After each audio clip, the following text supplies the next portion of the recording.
let me send you a site that you should probably never use, wink wink, but is, yeah, support the official product. Where? Yo, I should just talk to Lotus. I could get him. If he invites me to that game, I could probably just, and then promotes me to GM, then I can put my resources into that one shot. That'd be cool. That would certainly be useful, and then you wouldn't, you know, have to copy and paste backgrounds like I did. Yeah, I'll send this to you too. I was like, it's not like Noble is like not a normal background. Yeah. Yeah, it gets a little messy too as a DM because then you have to like really know your shit, or else the way that I check it sometimes is I'll just build the character the way you've built it, and if it comes out the same, then I understand it. So with the character mancer, it makes checking things really easy too. Yeah, I was gonna say, it's always a little weird because I try to build mine with, you know, I put mine in D&D Beyond just because that's what I have and I like to build people into. And then I try to do it into Roll20 and then it never comes out quite right and I'm not sure what it is that they have or don't have or like, well, close. Yeah, and you have to look in certain places for things on D&D Beyond and in other places for Roll20. Yeah. Hello, Also, everyone. fun fact, I did not know Hello. that you could not have... Hello! I did Hello. not know that you could not have 2 games launched at once, because I tried to have both Champions of Javrok and Promise of Fortune open, and it was like, nope. Wait, what are you trying to do it on? Like what device? Chrome. On my laptop. Because I have both open right now. Heck! You have both open? Yeah, you just open a new tab and go That's into what I it. was doing. It kept, like, every time it would refresh the other tab, it would refresh it to one of them. So, like, right now I'm active in the Promise of Fortune, so it was just refreshing both as Promise of Fortune.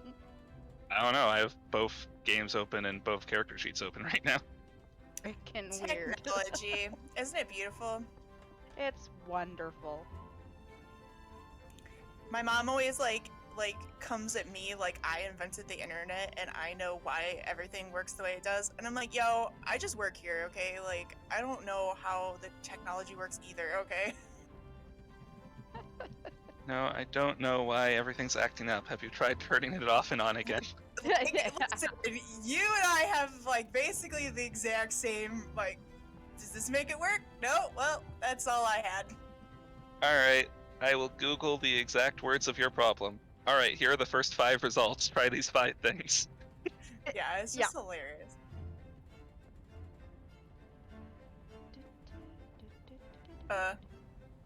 Sorry, anyway, nice to meet you. Lettuce, I'm sketchy.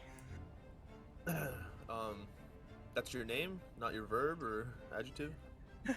No, that's my, it's both, depending on the day. Nice to meet all of you as well. Hi, Lotus. Yo. Who's that? That is Chaz. Yo, what's up?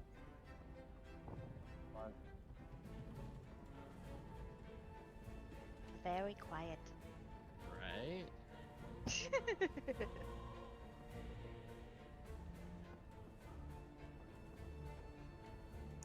I've always been very thankful for Discord's ability to change different people's, you know, volume. That's so useful. Yeah, it's really important when I make the videos because if they're unbalanced, it's really hard to listen to. And it's like you're trying to like turn the volume up or turn the volume down. So yeah, it's like I love it. Especially Yeah, when you have nobody... like Oh, go ahead. especially when you have like that one person who you need to turn up to 200%, you can still not hear them super well, and then there's that other person where if they're anything higher than 10%, your eardrums will explode. Exactly! Speaking of technology and things that God knows why this is a thing, but it is, so...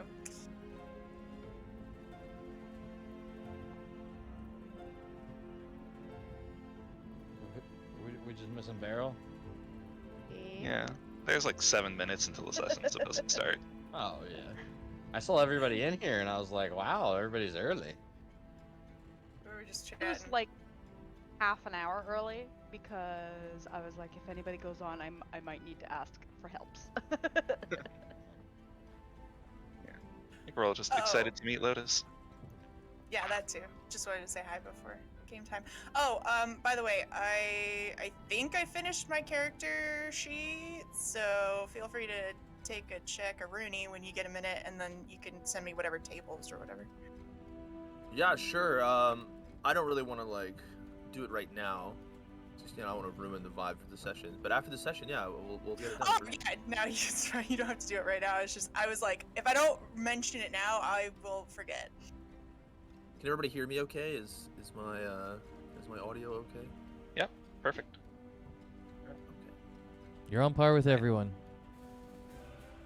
Yes, I did rectify the mistake in my sheet and actually have spells now. So that's good. I picked some seriously fun spells that I have no idea how useful they will actually be. But I was just like, how often do I get the chance to just pick spells from anywhere? I want this one, and definitely this one.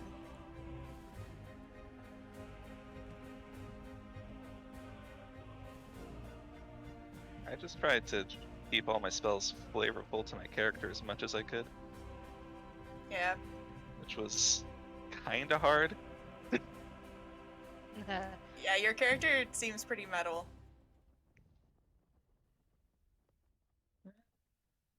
Mostly flesh and bone, but I guess I have some piercings. But It's not a Only girl over here. warforged.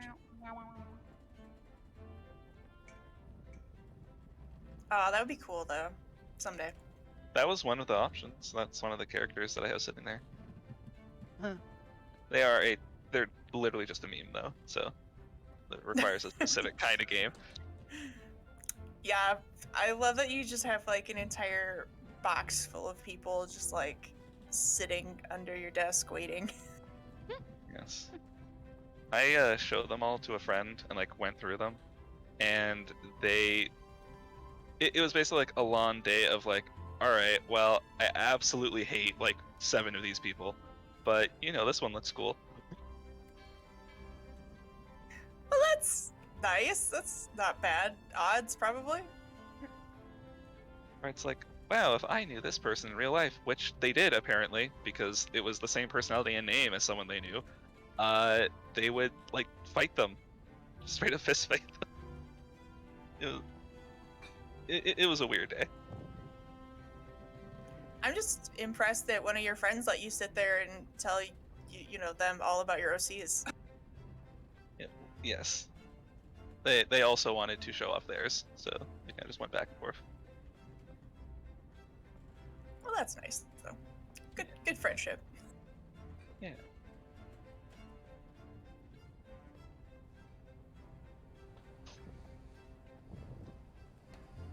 Oh, we leveled up last time, so once again, like, I don't remember what I can do anymore.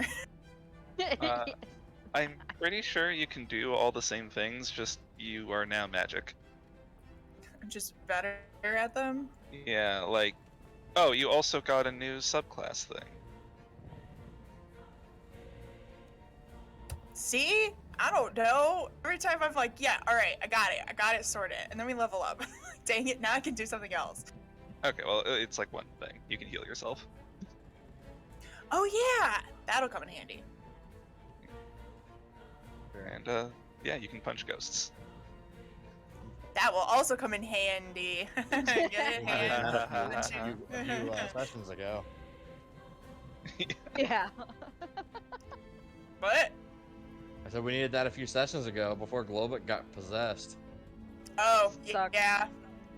Yeah. and nearly killed Ilyana. A one hit, too. Ineffective in that fight. It was terrible. I'm like, let me just Oh my God. stab my spirit the ghosts and jiggle it around a little bit, try to disperse them. That was rough. That was very rough. Emotionally and physically. Yeah, I made sure to bring in the ghosts before you got punchies. Rude. And now we will never see ghosts again. Yeah. and just never show up ever.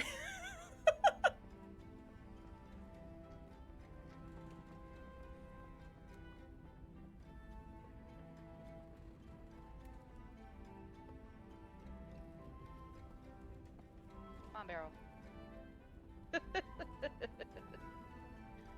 Yeah, I feel that. I'm like ready to go.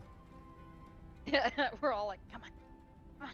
Got all my sheets here. Everybody's early. Hell yeah.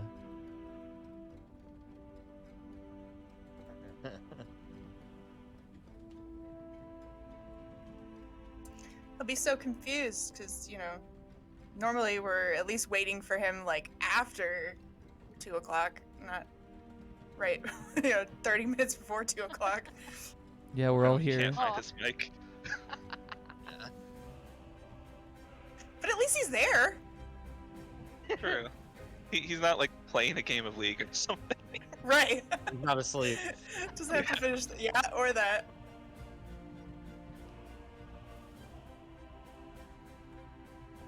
Gwen, I think you and I messaged him at the same time. There he is. Sorry, buddy. We were all like sitting here vibrating. Yes, we were Be right on vibrating. time. I know, You it's a are, first. you're right on time. The earliest you've ever been. Right? Wow, I can really just start the recap right now, can't I? This is great. You could take a breath, revel in it a little. I'm not sure I was even ready, you guys, to be honest, but I think I am now. He built in that extra 15 minutes waiting for barrels, sort of like final prep checks and stuff. I have like a list of topics of stuff we could just chat about for 15 minutes. I can throw that out the window now. Rip up the sheet. All right. Well, I'm glad everybody's here. We're all settled. And because, we only have a couple sessions left, I'm going to really rip through this recap and just jump into the session so that we can all start having fun. So, before I do that, I guess I should ask any questions, anything, clarifications from last session that we need? Yeah, I didn't think so. Maybe We one. ended on a long rest, right? Yep, we finished the long rest, yes. And just for narrative purposes, we will be going through the evening of the sleeping, but we'll get to that after the recap. So yeah, you all had the long rest. We will pick up once you kind of wake up in the morning or whatever, but there's some things I want to cover during the night. So any other questions before we do that? All right, well, let's jump into it. So, last we left off, the group had begun making their way to the Underdark after slaying the Drow devil Rose Lynn. After a few days of travel, the group set down to camp at a campsite named Paylor's Post and heard mystical singing coming from the forests. After successfully hiding via stealth rolls, pass without a trace, and an ingenious use of major image via barrel, the group was able to get the jump on the trio of trolls that had been making the sounds via a harpy to lure unsuspecting travelers to their doom. The harpy was in chains, and you could see they were leading them, this harpy, through the forest in hopes of catching somebody. However, you guys got the jump on them, and you were able to slay the pitifully stupid trolls. And you guys decided to take a short rest, cook up some shroom steaks, and identify the leather armor that you had taken off the devil Rose Lynn, which turned out to be magical armor that you could make look like clothing to any type of taste that the wearer had. After the group bedded down, Beryl used his new spell, Tiny Bubble. Well, that's what I'm calling it, Beryl's Tiny Bubble, to essentially make, the tiny hut. And Ilyana used Luna to see into the distances and introduced everybody to the new familiar. You guys had already met her. But she could see that there had been a temple in the morning that was attacked in the forests. And you guys decided to return to the temple later to discover what had happened and decided to go directly to the Underdark. And the reason you made that decision was because most of the people there had already been slain, and it didn't look like there was a fight to join. It was more just like something to investigate. All right, so you started traveling into the Underdark, and in the first day of the Underdark, it was slightly uneventful until the very end of the day, when you reached a cavern that had been unexpectedly flooded, which is where we are now. After investigating the surrounding area, 3 of the stalagmites came to life in the cavern, and they started to attack the group via tentacles. After a tense battle with these ropers, and after they landed some devastating blows, a few criticals, the group was able to dispatch them without actually losing any members. And the group decided to cast Barrel's tiny bubble and rest for the evening within the cavern, while they considered different options and ways to either stop the flow of this water or maybe go around. But that was all sort of things that they were going to discuss in the morning. So I will take you back to the casting of the tiny bubble and you all going to sleep, because we're going to do some dream sequences today. But before I do that, that's the end of the recap. Anything you guys want to focus on? Things I missed that you want to just recap?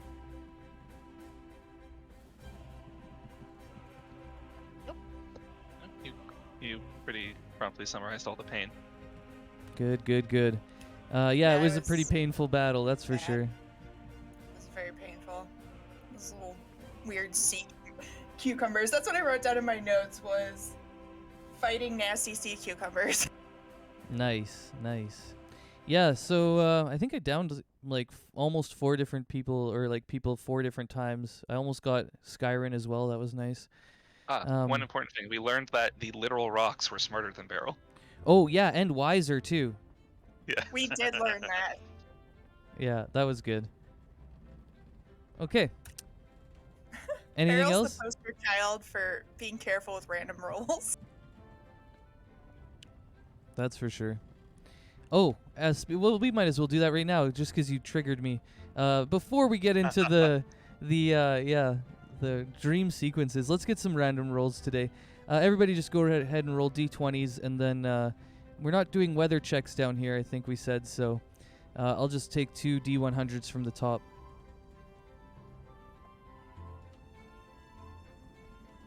Oh, we got rollies, 5, and Gwen. Just give me d10s. Let's see. Let's do rollies for me, d10s. No way. What? That's so good. Let's just keep making it smaller. Make it like you're gonna keep tying. A d6 now. What? You gotta be freaking This is kidding. great. The dice are feeling it today, you guys. The dice are already talking to us. All right, You're d4s.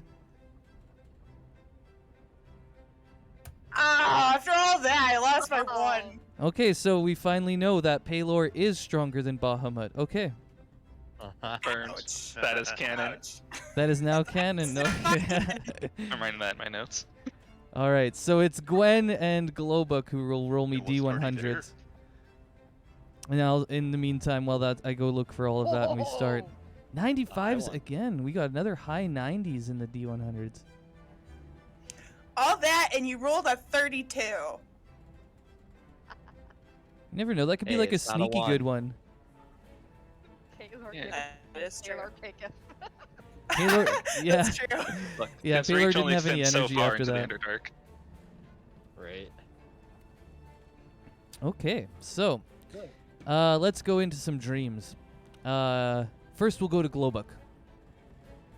Glowbook, as you're sitting in the warmth of Barrel's tiny bubble, and you're all snuggled up together, all 6 of you, and Luna's maybe there. Jojo's snuggled up against 5, her little mouse. You start to see swirling shadows in a dream sequence. And eventually you see Forge coming to you, his large owl bear figure coming to you, his glowing eyes. And he kind of beckons you without speaking. And you feel compelled, almost as if your body was out of control. And you start to follow him. And as he does that, he says something. He says, "Glowbook, I feel a great disturbance within you. I need to show you something. I think I have found something within you." And so he goes and into the fog a little bit more. And as you come into this clearing where he is and catch up to him a bit, you realize that you're in front of the old inn that you used to work at, the old innkeeper there that used to keep you so well in the nice cooking area that you had, the chef's kitchen. And you're looking at it from the outside, and you look through the windows, just maybe 20 or 30 feet out, and you realize that this is a replay of the day you first raged.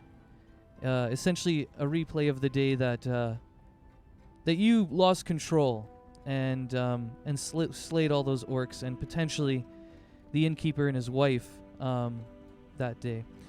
And Forge looks towards you and he says, "Globuk, I sense uncertainty about this event. And I just wanted to show you something. I can only peer so deep. But look at this." And as the day starts to unfold, you realize that you're going to see this happen again.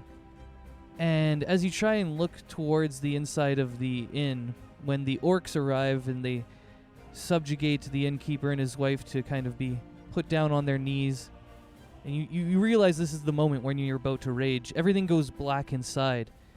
And he says, "That's not what I want you to see." And Forge kind of looks over to the left, away from the inn a little bit, and you realize there's an orc female there. You can't remember her name, but she was the one who was always delivering the inn's foods, and she would bring stuff for you as a chef. She would bring, milk and different things for you to work with in the inn. She was like the delivery girl, essentially. And you can see terror in her face, and then she runs away, and she drops her delivery out on the ground. And after that, Forge kind of looks towards you and he says, "Globuk, I can sense that this one is tied to you. Your spirits are akin. You need to find her. You need to find her because she might know what happened. Now, follow me." And as you guys continue to walk forward, the inn area starts to dissolve into just pure water. And you have to start swimming very quickly, and the owlbear is quite deft in the water. Forge's his owlbear form is quite water resistant. And as you get on his back, you're able to just sort of ride him to an island. And he says, "This is another disturbance you must deal with. There's something eating away at you." And he goes onto the sands of this island, and you can see it's a very nice, lush, tropical-looking island. And as you guys start to climb up to the peak of a mountain there, you're able to look back towards the coastline, and you recognize rolling hills and a city sprawled out all along the coastline. And I need you to roll me a history or intelligence check to see if you might recognize this place.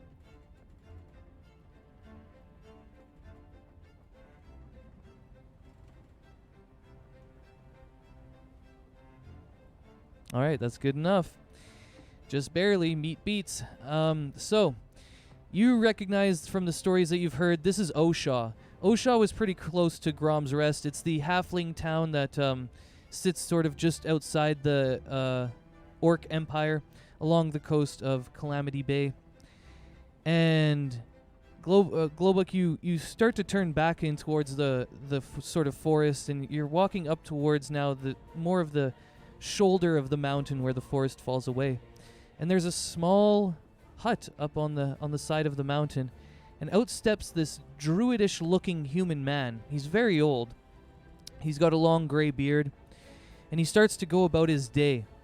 And you see a bit of your own facial features in this man's facial features, and Forge comes to you and he says, "Globuk, I know that you do not really have a good relationship with your mother, but I have to tell you now that I have found your father, and I think it is time for you to go back and meet with this man. He is the one who will help you know who that orc female is. I can see the lines that connect all three of you together. And somehow, he will be able to help you absolve this terrible pit of darkness that lies within your soul. Now I have a gift for you, Globuk." And you see that he takes his large owlbear hand and he puts it over your face, and you can feel the leathery paw kind of on your eyes and your face and your nose and your mouth. And he says, "Prepare for the gift of my eyes." And you can feel your eyes start to burn with an intense pain, almost as if they're burning with a radiant flame. And as it does burn away, you feel something burning away inside of you, and you feel physically changed in your eyes. And after he's done that, you open your eyes again, and you can even see in a bit of a different and clearer way. And Forge, he says, "This is all I've had energy for. I will return to you again with more gifts. But for now, I have communicated what I need. When you are done here in the Underdark, at some point you must find your father. And then you can rest easier and join me when your soul is ready." And he starts to walk off into the forests that surround this tiny hut, where it appears your father has made a living on some sort of island out east of Oshaw in Calamity Bay. And as that happens, he walks away and he kind of fades, and you can call out to him if you'd like. Father! Oh, I meant to, Forge. Sorry, to Forge. I don't think, you can tell that you're standing in front of your dad, but he doesn't see or hear you guys when you're talking. He's just going about his daily stuff. Oh, Forge, I thank you for this gift. You have given me so many. I hope that only as I attune more with you, I will make you proud and return the favor you have given by accepting me as one with becoming one with you. You will do well, my child. Stay the path. You have already made me proud. You are a fierce warrior, and many will fear you in battle. Oh, I thank you for this blessing, and you have good rest. And you can see he kind of nods and heads off into the forests. And we will pause there, and then we will go into the mind of Gwen. So, Gwen, this one's a little quicker and a little easier, but you are dreaming nice dreams of home in Wood, and then you start to think about your travels, and you're dreaming about the path that you took to Die Shield. And as Gwen, you're dreaming about these travels, you eventually start to think about your battles, and one battle specifically starts to linger in your mind. It's the battle in Die Shield when you guys were fighting the succubi. And you keep replaying the moment of one of the succubi. You guys killed one of the succubi, essentially. And you keep replaying that moment over and over in your mind. And as this succubi dies, the memory starts to change more and more, and different things start to happen at the end of the memory. One time, the succubi actually stands up, and even in its undead form, it grabs you by the throat and is able to crush your windpipe. And as it's doing that, it screams in your face the whole time, just an undead, sort of like soulless, not voiceless, but wordless scream. Just of agony, essentially. Other times, it turns into different forms of shadow beasts and manifests as your own fear of the dark that you fought so much with as a child. Eventually, though, there is a moment where you start to feel your own strength and light rise up, and this replaying over and over, this looping of continual dread and fear starts to feel like it's waning. And you stand up, and I need you to take a Constitution saving throw for me first.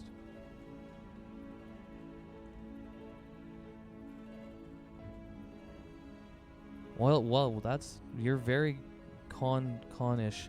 So, you can tell that this ordeal of continual nightmares has definitely drained your body.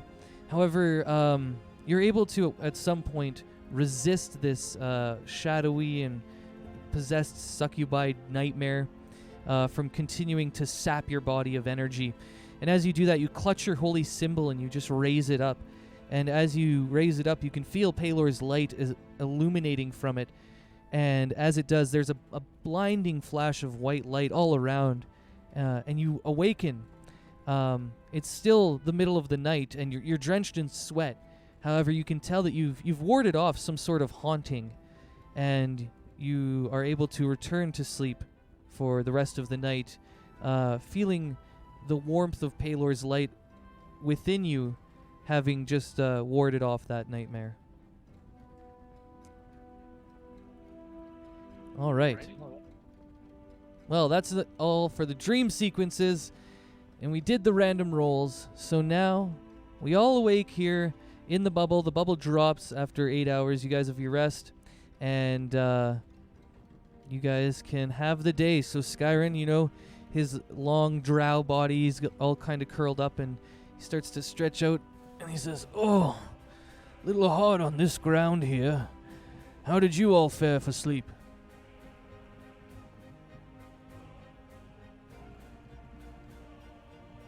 Five is still snoring, and their foot is, I don't know, on somebody's face. Probably Barrel's. I'm gonna say that their foot shoved up against Barrel's face.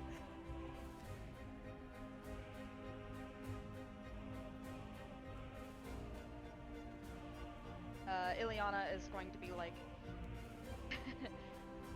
she's gonna be like all wrapped up in her cloths and like outfit, and just kind of like a big mound of just cloth and a little drow ear sticking out. And she's gonna be like, comfy. You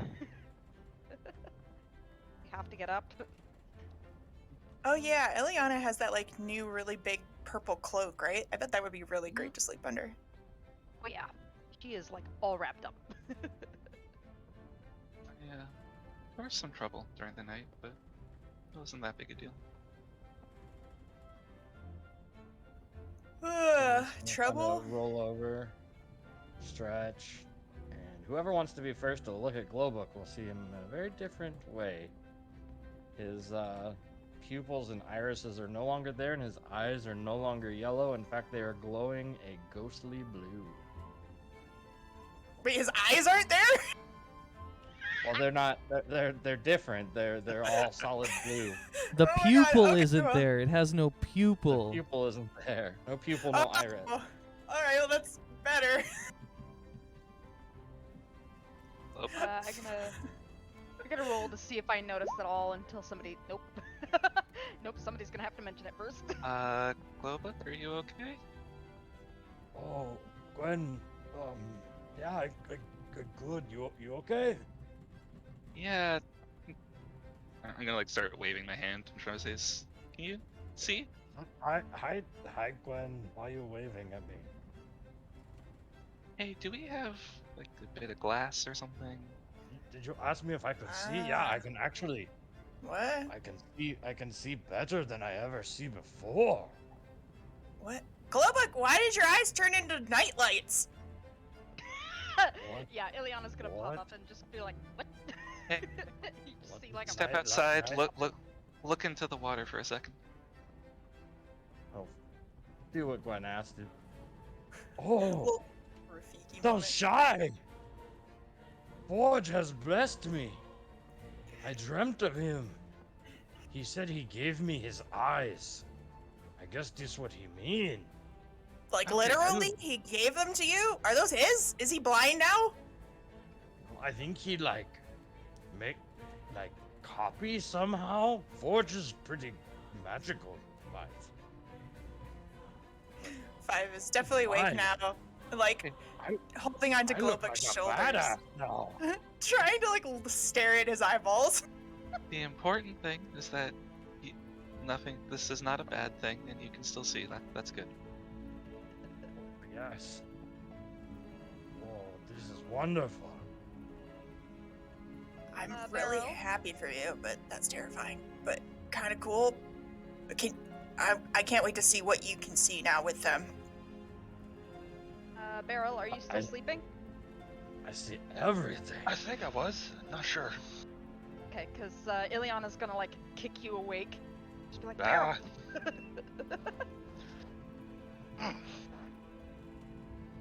Did we No. actually fight a bunch of traffic cones last night, or was that a dream? We fought some rocks, yes. Oh, right. Oh. I had a dream that they were sea cucumbers, and I started eating one, and then it ate me back, and it hurt. Alrighty then. I guess everyone had weird dreams. Well, but do you have, like, something to cover your eyes a bit? Why? Well, I They- don't think they it'll look matter cooler. here. Just saying this makes you very, distinctive, and once we get back to the surface, it might be a bit harder for you to hide. Oh, but they know me with old eyes. Maybe they not recognize me now. With my cool scarf and my head wrap. That's true. I'm surely new orc. That's a Ilyana's good like point. smiling, but she's still wrapped up in all her cloaks and stuff, and she's just kind of like, "Oh, look, you look good." You do. Ilyana, you too. Alright, well, I'm gonna go do my, morning prayers. If anyone wants to join me, feel free. And we should get ready to keep moving. Yes, we're going to have to We'll do figure something out. about this water. I'm not sure if any of you, can change form or something like that, to go dive through and swim. But I also liked your idea, Globuk, yesterday of piling some rocks or something. We could try that too. Well, actually, since it's a new day now and I'm about to go pray and get my magic in order, I can take care of that with a spell if we want. Yeah, that sounds wonderful. Is there just a specific area we would need to deal with? Well, I'm not sure how deep the tunnel goes and how filled with water it is.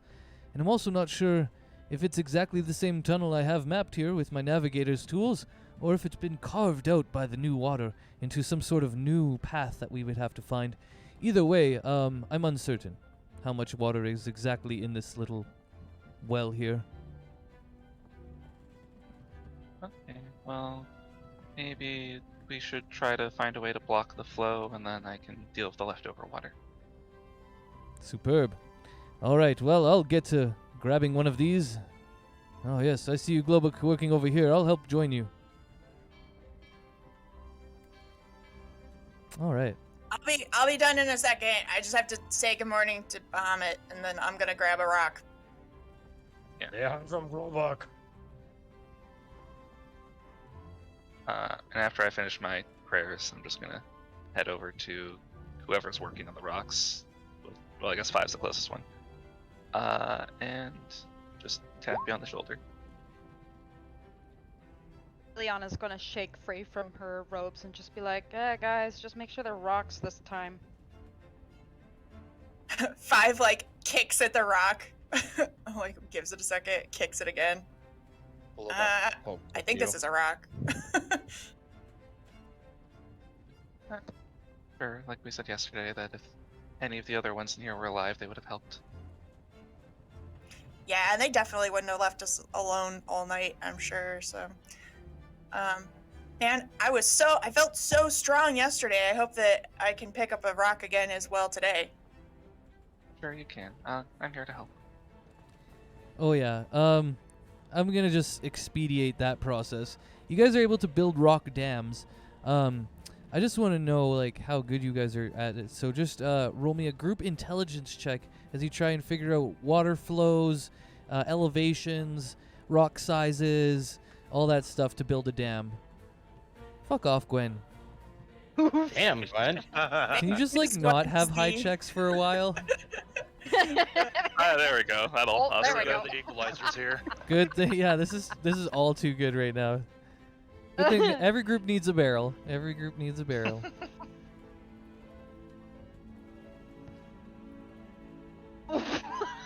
Oh, no, that. You crit failed, got 6 times his score, and he didn't even crit fail.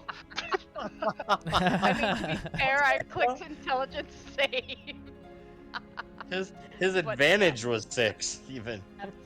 It would be 3, but anyways, so yeah, Ilyana got 3-1. Let me see here.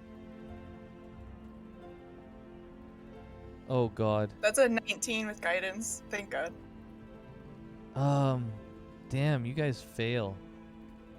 So Gwen and Five, you guys have like this really good idea of like where to put all the rocks, but it just keeps not working out because every time they put it in like the wrong spot, or they like drop heavy rocks, and then essentially you guys work together, but everybody else's ideas are not as good as Five's and Gwen's, and they get overridden in the democratic process as Globuk Barrel and Ilyana come up with another idea that doesn't work nearly as well.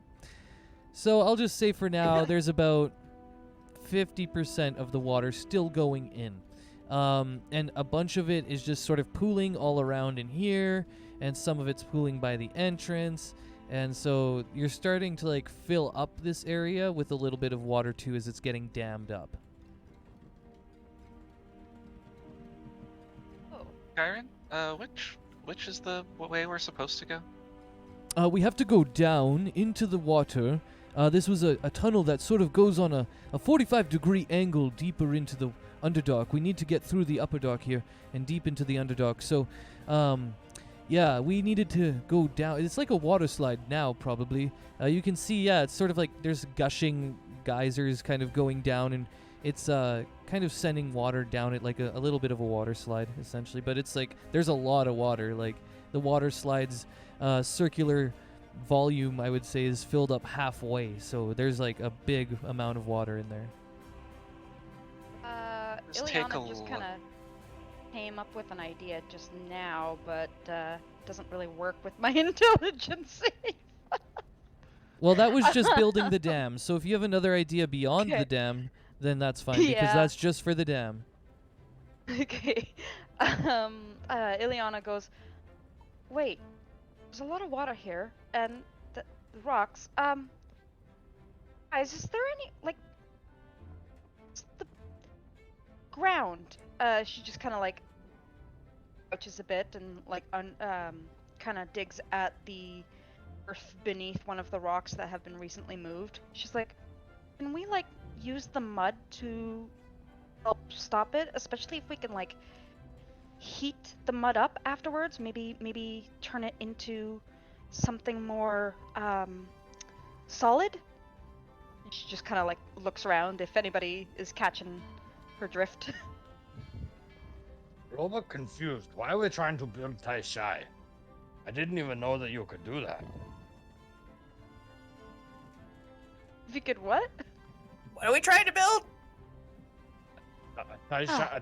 Oh, that's that orc word for dam. Oh. Damn it. I think we were trying to keep the water from going into the middle so that Gwen could do something to it so we could get in it, I think. We're trying to stop the flow of water so that I can get rid of the leftover pooled up water, and then we can just head down. Can we roll the bodies in of the cone things? I think the one body's already in there. Yeah, No, you can no, I see it's mean, kind like, of jammed in. Into here, like, and like put the head like here and the big body like here. I think we were already kind of trying to do that, and it wasn't working very well. I'd say you haven't tried to do it yet. It was discussed before you went to bed last time. Oh, you're gonna be nice and let us try the same thing but slightly different? Well, you've added two new good ideas, so I reward good creative thinking. Pull the ropers in, put some mud on it, maybe it'll be better. We can give it a shot. I'll give you the opportunities for the checks. Alright. I'm gonna give this to Ilyana this time. All right, Ilyana, you Thanks. get to roll investigation then, and somebody can aid her to give her advantage. And then let's go with dexterity to see who can... No, it'll be full-on strength. Let's do strength checks. Somebody has to move all the ropers into a good enough way to move them around. Remember to add the D4, Ilyana. Okay, Globuk is easily able to move all of it around. 12 is pretty good, so I'll take the 18. Yeah, okay.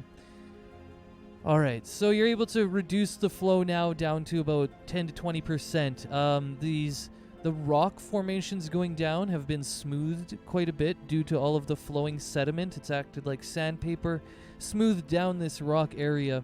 If you walk along here, because there's still quite a bit of water, like it's 10 to 20%, so there's like a little trickle coming down. I would say like a creek, but not quite as big. You can travel through here, but it is going to be difficult terrain, as you have to move slowly to make sure the slipperiness of these rocks doesn't make you fall prone.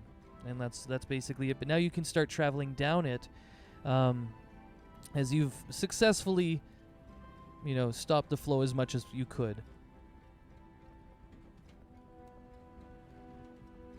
How much water is still there?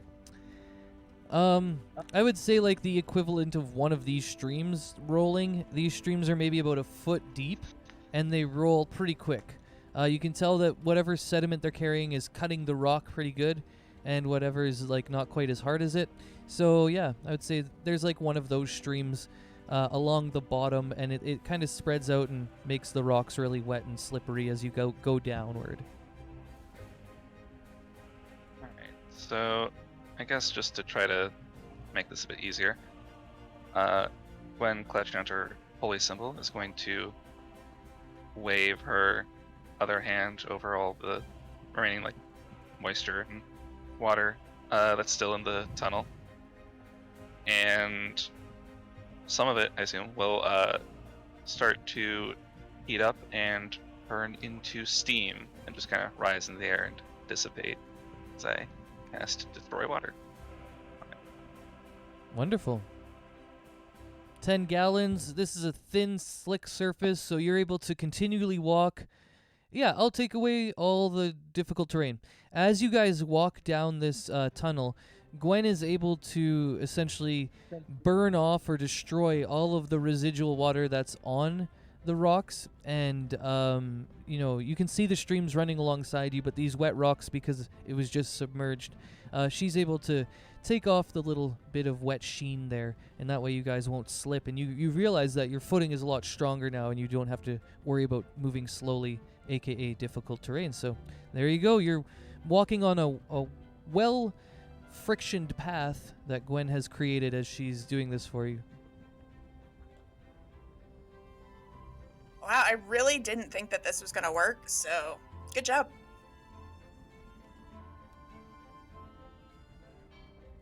Wow, that was pretty cool, Gwen. Yes, well, I thought that we might need to deal with the water, so I made sure to adjust accordingly. But see, look at all the amazing things that are possible when you just put your faith in the right place. Putting you all in the hole. In my eyes, What? About your eyes? I said, have you seen my eyes? I put my faith in good place. They look awesome. They are a fashion statement.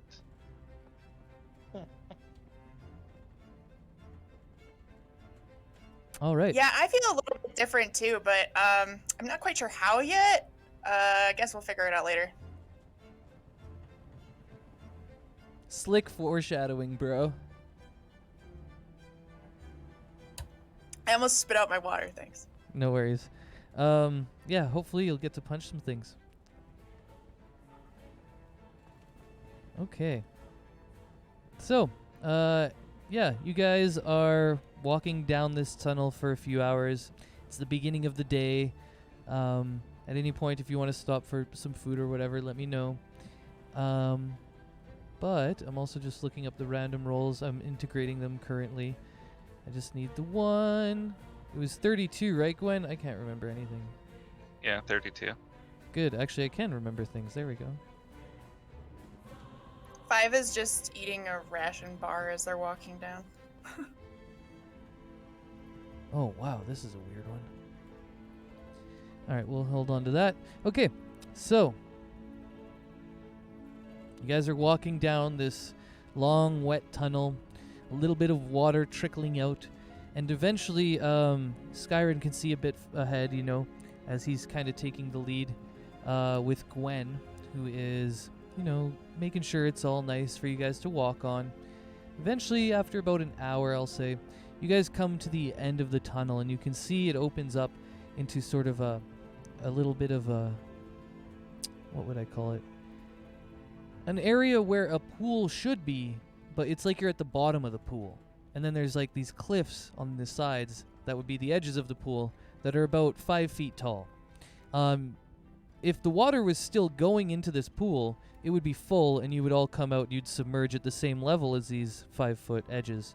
And you can see there's a place in the bottom of on the bottom of the pool where the water would normally drain out, and it's draining very slowly with the small amount of water that is getting its way down to that drain. As you do that, I'm going to get everybody to roll perception as you guys approach this mouth opening of the little cave exit, we'll call it. And you look into the sort of bottom of the pool that ends at the foot of this long cave that you've been walking down. And this cave has been on sort of a 45-degree angle as you descend. It's like walking down steps almost as you descend deeper and deeper into the Underdark. So yeah, perception rolls from everybody. And I'll give one for Skyrim, why not? Time to pull his sheet up. Just out of Question. curiosity. Oh, go ahead. Oh no. So, so Ilyana has keen sense. How do I ensure that I can make sure that I'm using my proficiency in perception? It is already clicked. It has a check mark for you, so you're already good to go. You just click Okay, it now. Cool. Also, I was Yeah, thinking, man. um, Perceptive as heck. I'm not sure if last session you were using your magic hand crossbow, so let's just make sure we're doing that. I got rid of your short bow on the core so that you're making sure you use the hand one. Okay. Wow. Okay, well, I'll say Ilyana and Skyrim, as you guys come closer, you two Drow, you're so, used to this Underdark area. You're just veterans at it. Anyways, you start to hear chattering and chittering. It's very low, very quiet. And because you rolled a 25, you know that this is a language of some sort of creatures that inhabit the Underdark, but they're not speaking Undercommon, and they're not speaking... I don't want to give it to you what they are speaking because you don't speak it. So maybe I'll just roll Skyrim's, actually. Let's get a number on this.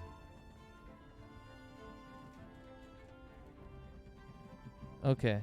Yeah, he knows it's Goblin. So you two are kind of up there, and you're like, hey, do you hear some stuff? And you kind of, Ilyana, you kind of like quiet down everybody because you hear this little bit. And then Skyrim comes up beside you, and because you were able to hear it, he gets kind of the jump on it, and you're able to clue him into these sounds, and he lets you know. He's like, oh yes, that's Goblin. Seems there's probably some sort of troop up ahead. We should all be a little careful. Goblins can be a bit tricky. No, not to speak Goblin. I Yes. can say hi. Globuk, get up here, actually. You and I together, we will have to probably speak to these goblins and see if we can maybe make our way around them. I don't really want any trouble, and I'm sure the rest of you don't either, so maybe we can, cajole them in some way that we know that we both speak this language. Okay, yeah, let's do it. All right. So, Globuk and Skyrim are going to start walking down the rest of the cave, and they're going to walk out into the middle of the pool. Does anybody else want to join them?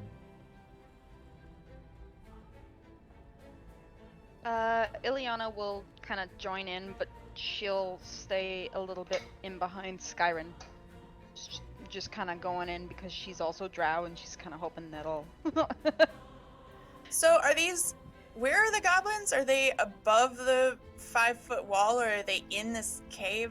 They are above that Cool. 5-foot wall somewhere. Nobody's seen them yet, but Ilyana was able to hear their talking, essentially, their whispers or whatever, and then she clued in Skyrim to those, and he was able to confirm that the language they're speaking is Goblin, and he's just assuming that they are goblins. So is he planning to like climb up the wall or like hail them from down in the pit or? So far, what it seems like is him and Globuk. He's asked Globuk to, go do a diplomatic mission. So, they're probably going to walk up and hail them in Goblin and see if they can make peace. I don't know. They're gonna try that first. At least talking first. That's what they're gonna try. I don't know what they're gonna try, but they're gonna try talking first, and if it doesn't work, whatever. But yeah, anybody who wants to join them on this diplomatic mission of whatever, then you can join them. I think I'll just stay in here. If you guys need help, I'm happy to come, but people tend to not find me very persuasive, so maybe I'll just... Also, I don't speak Goblin, so... All right, and Gwen, Beryl, the rest of you. Just gonna make sure I can still see them, but I'm not gonna... If I can avoid going in there while still being able to see them, then I'll do that. Sure, yeah, you can remain out of sight as you can keep a line of sight on them. And same thing, Beryl? I think Beryl would also go in, but like a little bit behind Globik. Okay. All right, well then, with that being settled, I will take you to the new map. Although I did love that fancy, crazy, colorful thing. All right. So, as Skyrim approaches, he kind of looks towards you, Globuk, and he's like, Do you want to say the first words? I'm not very good with this. Maybe you should. I think they might respond a bit better to a half-orc. Sometimes the Drow have been mean to the goblins, and they might get the wrong idea about me. Oh, yeah, I can go. I talked with Goblin back when I was, all the time. They have a little green buddy. Yeah, little green buddy, yes. You remember the story? All right. So, yes, you use your charm, and hopefully, they'll relate to that little green buddy story, maybe, if you need something. But, yes, I'll be here watching, and I can jump in if it's going south, maybe. Okay.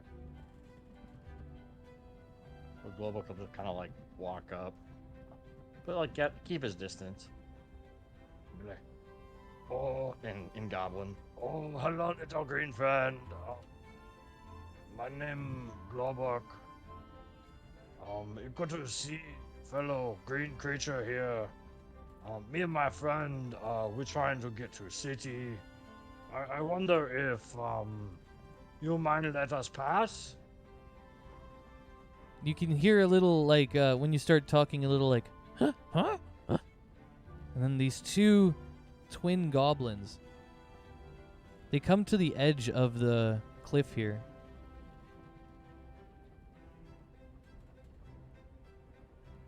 And one of them says, "Oh, you want to pass?" And the other one, in a higher, more female, shrill voice, goes, "Oh, you must pay if you want to pass." And then the other guy goes, "We need a little bit of homage, a little bit of payment, you see." And the other one goes, "Yes, and the water has carved these caverns differently. You might not know where you're going, and we can tell you. We've traveled them." I do not mean to sound disappreciative, but we do have guide with us. But I mean, come on, I have lots of goblin friends back home. I used to help them when I worked in butcher. We butcher meat together. We have good time. They used to call me Big Goblin. I mean, we could be friends. You just, let us come through. Skyrim will join in too. He'll be like, "Yes, my friend here is one of the friends of goblins." And you can roll persuasion with advantage, and we'll see how it comes out with the numbers. Yeah, let's try that charisma dump stat. Oh! All right, the male, the one on the left is the male, more or the deeper sounding voice. He's like, Maybe you are a friend of the goblins. What do you think? and he looks to his other twin, and she's like, I don't think it's true. Nope. We need something. And then we'll tell you how to go where you want. I don't think your guide has been here since the changes from the water. They've carved new passages.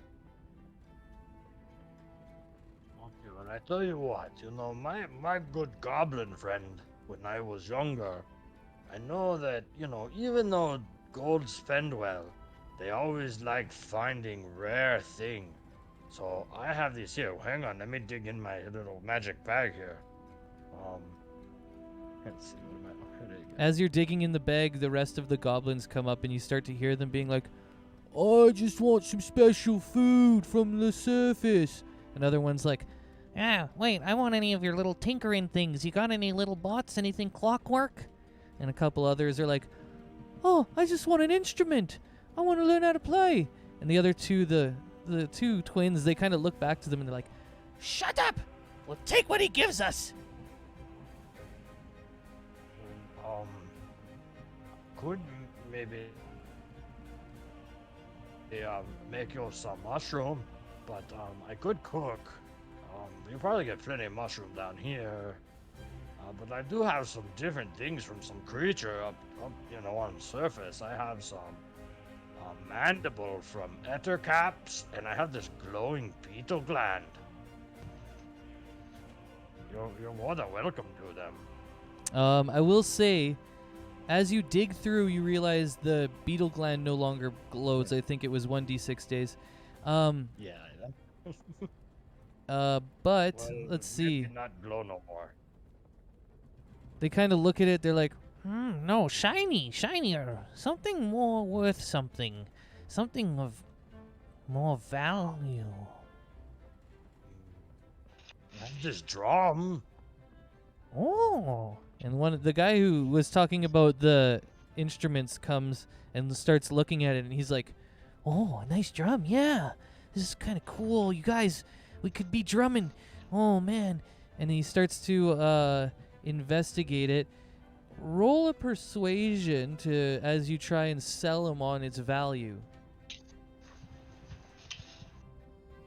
5 is back there, like, watching Glowbook pull things out and being like, is he gonna make a band with them? All right. This one is looking at it, and as you're trying to persuade them that it's worth something, unfortunately, one of the twins is like, No, that thing's stupid. We could make one of those. Get out of there, you idiot. and he kind of scurries off, all sad. He's like, I just wanted a drum.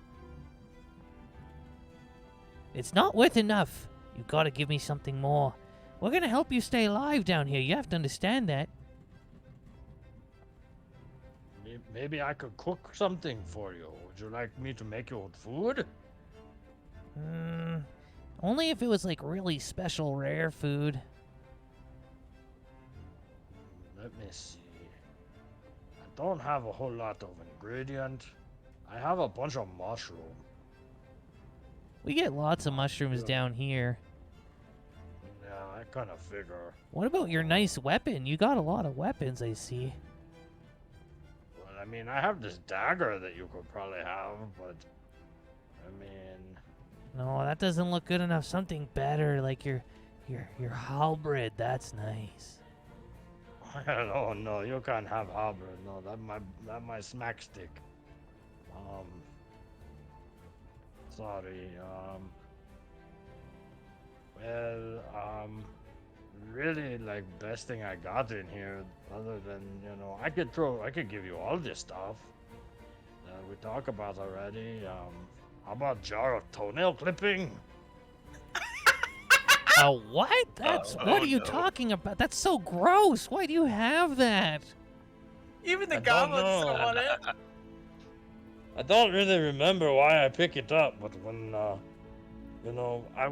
like I told you, I used to spend time with Goblin, and I kind of got in some trouble and I had to run away really fast. And I grabbed a bag and just started throwing things in it. And I think that jar of toenail clipping might have already been in the bag. I don't know why they had those saved.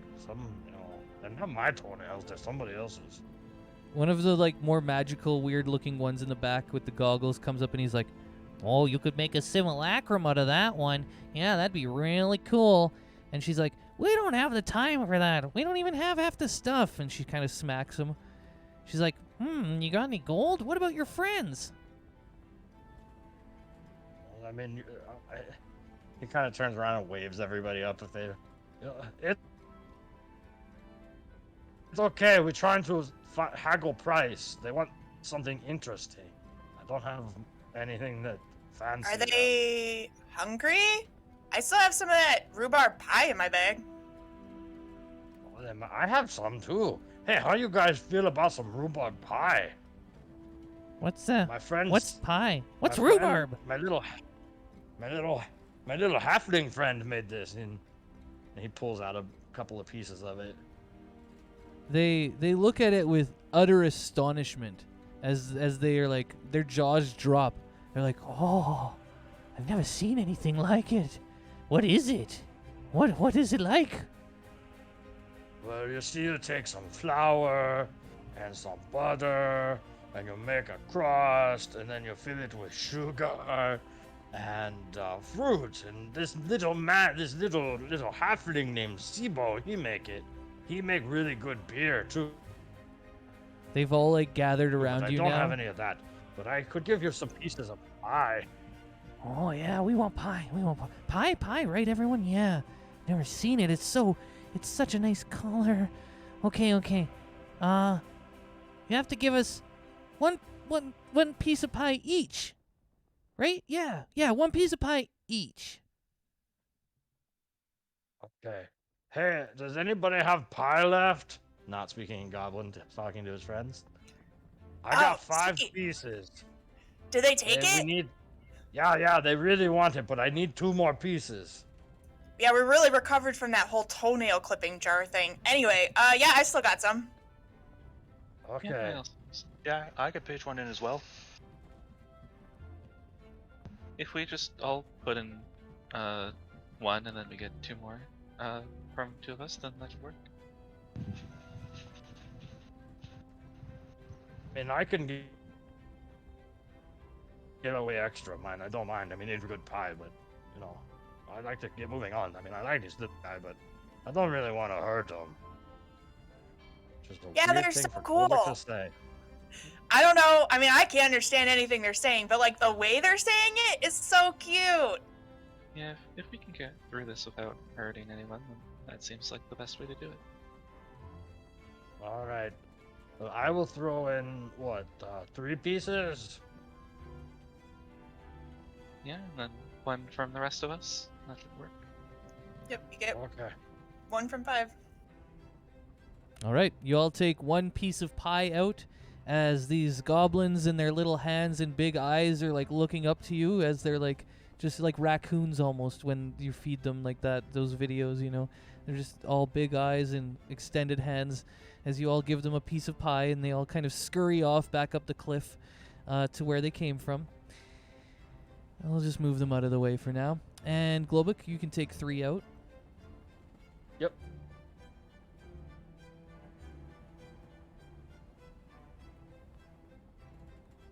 And the one that was like kind of musically inclined is like as he's leaving with his little piece of pie, he's like, Oh, if you ever want to come back and jam, you can come to these crossroads. We usually hold people up around here. It's a good gig, especially now that the water's come down. They usually give us something for helping them out. Anyways, if you want to jam, I got some goblin songs.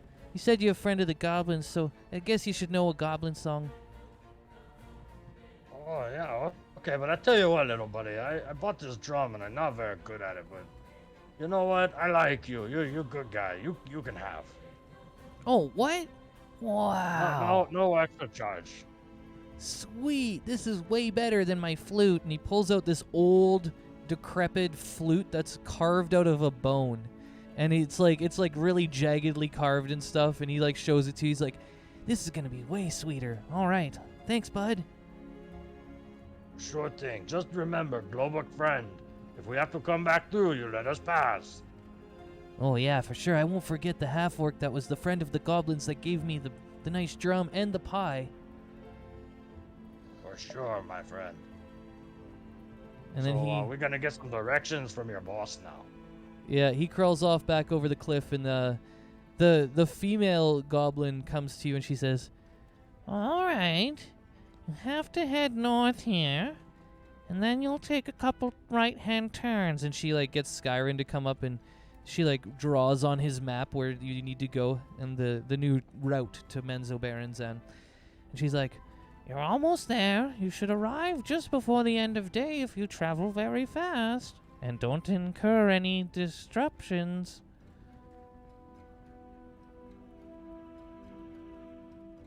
Yeah, I thank you again. Thanks for direction to Amendo Jelly Beans. Yes, have fun at Amendo Jellybean. I love the meme of just saying ridiculous things because none of us know how to pronounce the same. "Yep, I know what you're saying anyways, so keep them coming." All right, well, Okay, Skyrim. bye, little friends. Bye. Bye. Bye. Have a good day.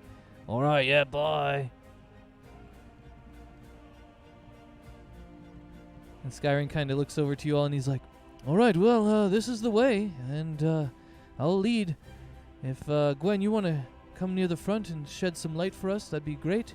And I think we're all ready, unless anybody else has something to ask these fine goblins. They were actually very cordial. I mean, they've got kind of a little evil thing going on here. You know, they wait for people to get lost here, and then, you know, things have changed down here, and they extort them, but at least they didn't attack us right away."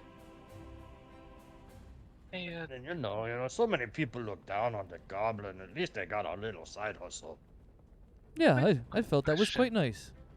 what are those bodies in the corner? Oh, They yes, look I like just trolls. noticed that actually. Yes, it seems these little goblins somehow found a way to kill 2 large trolls. I'm not exactly sure how they found the strength for that, but that's impressive. They're I'll, little uh, badasses like their patron Saint Globuk. Wait, you became their god? No, I kid, Five. I don't know. They Oh. kind of like me, though. I thought that was That's- like like if you perform some sort of ritual and you become, their god or something. That sounds a little Maybe I close to could be heresy. king of the goblins. Ilyana just kind of smirks and she goes, "Aw, come on, Globuk, you could have kept that up." Globuk just kind of snickers and winks at Ilyana.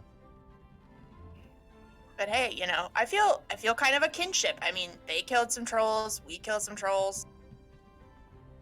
We ate some pie, they eat some pie.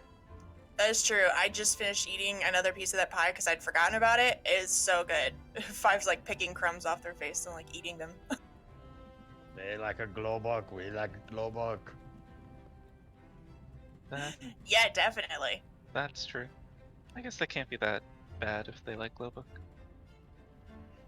You guys' goblin speaking came in very clutch, so good job, guys. Yes, Thumbs up. Glad you're able to talk to them. Yeah, way to not crit fail on persuasions. Good job. Thanks. Yeah, I kind of can't believe it.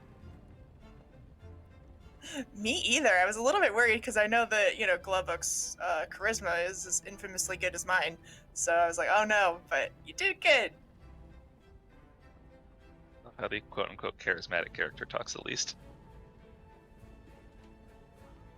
Right? Ilyana's Yeah. just like tired in the background.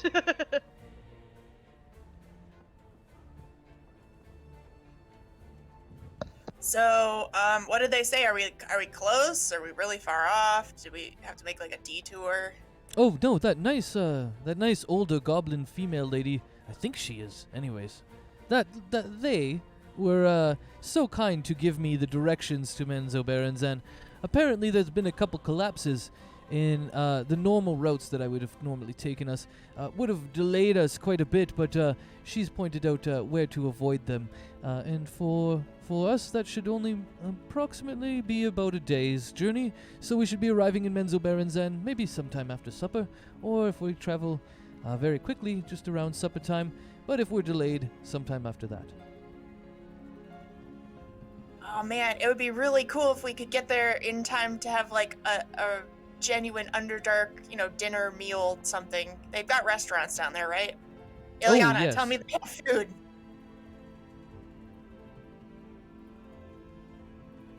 Ilyana just kind of like smirks and she's like, "It's pretty good, but we're gonna have to, keep it on the down low. I think I know a couple of places though."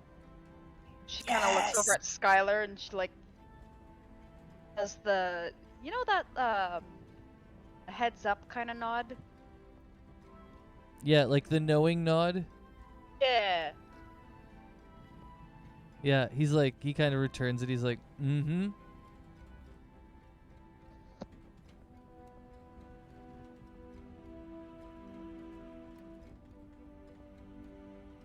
Are you going to be hungry when we arrive, Five?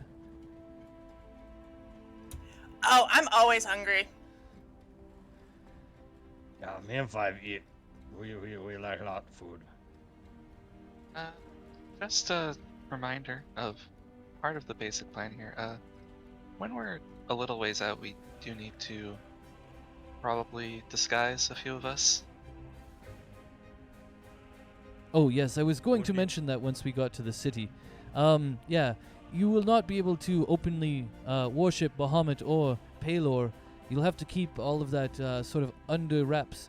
And the half-elves here will be easy enough to change into drow folk. Just, put some of that gray makeup you have on their skin, and that should be fine.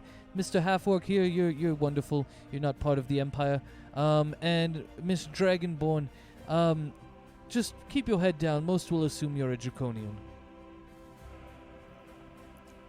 Yeah, I got it covered. Don't worry. But yeah, you guys should be easy enough to, we just got to kind of cover up all the. Gwen, you sort of scream Palor. I try not to scream it. Well, it's fine. We'll just change some colors. Change Gwen into. Maybe you can borrow some Ilyana's clothes, or we could, go get some Underdark clothes. I like a good roll in the mud. I mean, you could absolutely do that. I won't stop you. I suppose if Ilyana would allow it, I could wear some of that, some of whatever she has. Ilyana's like, trying desperately not to laugh out loud, and she's like, what's wrong with the mud? I would very much prefer not to do that. I mean, to be fair, Glowbug, we're supposed to be trying to go to a bathhouse and, get mud off of you, but, I mean, why would you go to a bathhouse and, if you're not dirty? Wait, what kind of bathhouse is this, Five? Where are you taking me? Is there any other kind of bathhouse? No other kind. Just the kind you go get squeaky clean.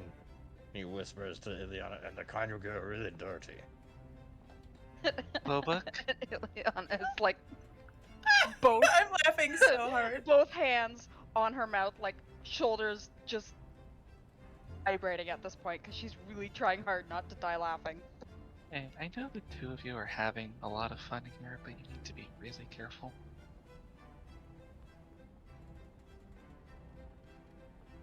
Some of us are not at an appropriate age for this kind of nonsense. That's why I whisper, Gwen. What kind of bathhouse would make you get dirty? Don't worry about it, Five. It's just Glowbug talking nonsense, like he does. Let's keep moving. Like a mud bath, like the pigs. Oh yeah, mud bath. Oh, that sounds fancy. I mean, I wouldn't think they'd use mud to get you clean, but I'm even more excited to go now. All right. Yeah, I'm not sure how it works either. Let's go with that. Yep. I'll just kind of glare at Ilyana and Globuk. Ilyana's just grinning. Like, Bullock is chuckling as like hard as he kind of can without like busting into a full-out laugh. I'm gonna do the like I'm watching you thing, like point at my eyes, point at their eyes. Well, it'll be a lot easier to do your makeup this time since, you know, we shaved off your facial hair, Beryl. You've got such a baby face. Oh yeah. Wait, do I? What? Why is there a baby on my face? I don't see it. Where is it? No, Beryl. It's right there. It's on your cheek. It's just crawling right there. Why would you do? You know how he gets. Now Five's laughing. That was just needlessly mean. Oh, that was a joke. Okay. It wasn't a joke. It's still there. It's on your other cheek now. 5. What? Nah. Five's doubled over laughing now. Come on, you know better than that. Sorry. Alright, well, we should probably keep going. I really want food. All right, I guess we'll plunge deeper into the Underdark, and if we do well, we should arrive today. All right. Anything else you guys want to chat about while you guys are walking down the last of the caves towards Menzoberranzan?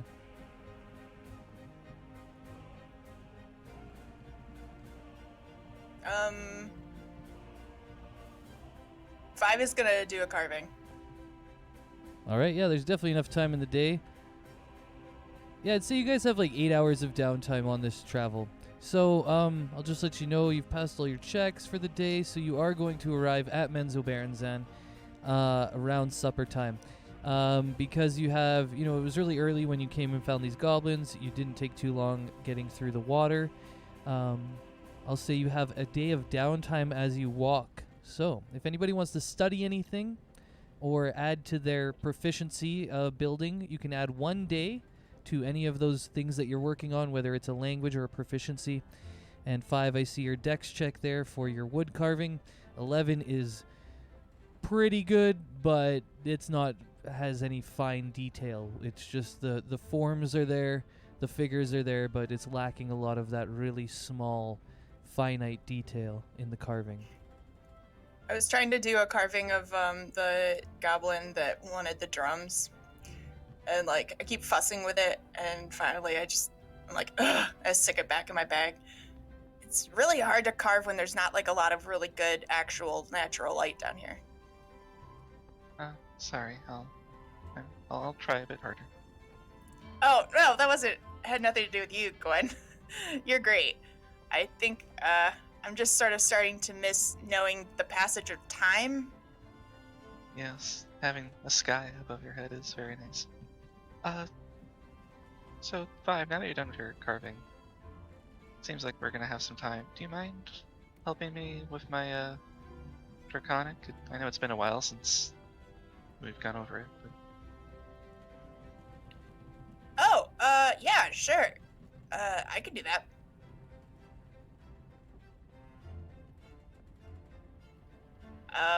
And 5 will help you learn some Draconic. I really should look up some Draconic words so that I can contribute something to this, Glowbook does with his. No pressure, but it's always nice. It's a nice little flair that Glowbook adds. He's very proficient with it too, so it's always impressive. But yeah, Gwen, go ahead and add 1 day of your Draconic training in the language. You can tell that 5's Draconic is very it's very wooden and learned via book. They have not actually spoken it with another being in so long that it's not natural or anything. They know it, but it's not, they don't just speak Draconic out loud normally. They just speak common. Yeah, I hear you. Hopefully, when we're done, you'll have someone to practice with. Yeah, you're doing really good. I'm sorry I can't really correct you much on pronunciation since I'm not even sure if mine's really good, but maybe we'll actually get to talk to a real Dragonborn sometime. Well, we are scheduled to meet up with Lucas once we get back to the surface, so I'm sure he can help correct some things. Oh yeah, that would be really cool. I bet it would be really fun if when you saw him again, you said something to him in Draconic. You'd be like, "What? Gwen, when did you learn to speak Draconic? That's really cool." Yes, I'm sure what's going to happen is I'll say something and it'll be a little bit wrong and he'll laugh and it'll be a fun moment. Aw, that sounds cool. I really want to meet him. We have to definitely not die down here. Don't worry, I'm not going to let you die. Yeah, those sea cucumbers, like, got me down an awful lot yesterday. But, you know, I'm sure whatever's down here we can handle, and at the very least, I'll make sure that you make it out. Five gives you a smile, but then, like, gets really preoccupied pulling their shirt down so that they can, like, look at the weird circle of tiny little lines that is now, like, several scars on their body.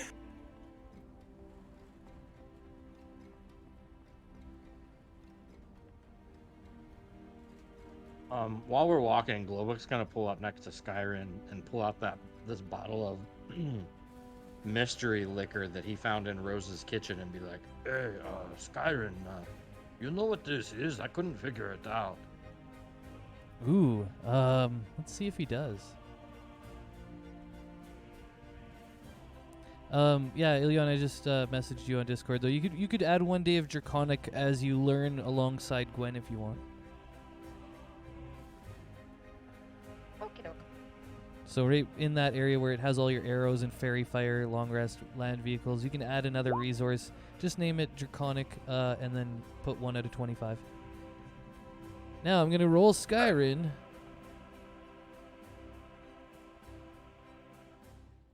And if you need me to help you do that, I can. Real quick, is Ilyana like trying to hide that she's listening along, or is it just like she's just walking with us and nodding along as Five explains things?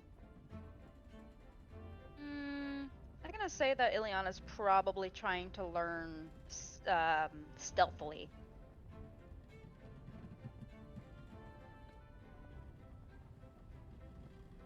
So I'm gonna roll stealth. You guys hear me? Yep. Oh yeah, definitely. Okay. I wasn't sure if my headphones died. All right. Well, somebody's already rolling against you. Fucking Five.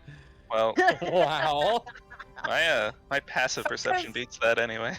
Absolutely knows that you're listening, but like knows that you don't want to know that we know that you're listening, and so Five just says everything louder than is necessary, so they know that you can hear it.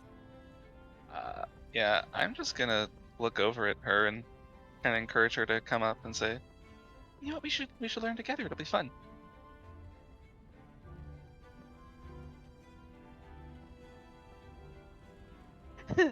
Ilyana just kind of smirks and she goes, guess I'm not as sneaky as I thought. Come on, we know you. Yeah, it'll be really fun. I'll have like a whole Draconic class going on. This will be so much fun. You guys will be such good students. Yeah, we can compare notes, help each other practice. And I'd be like a teacher. I'd be like Master Joe. I'm Master Five. Yes.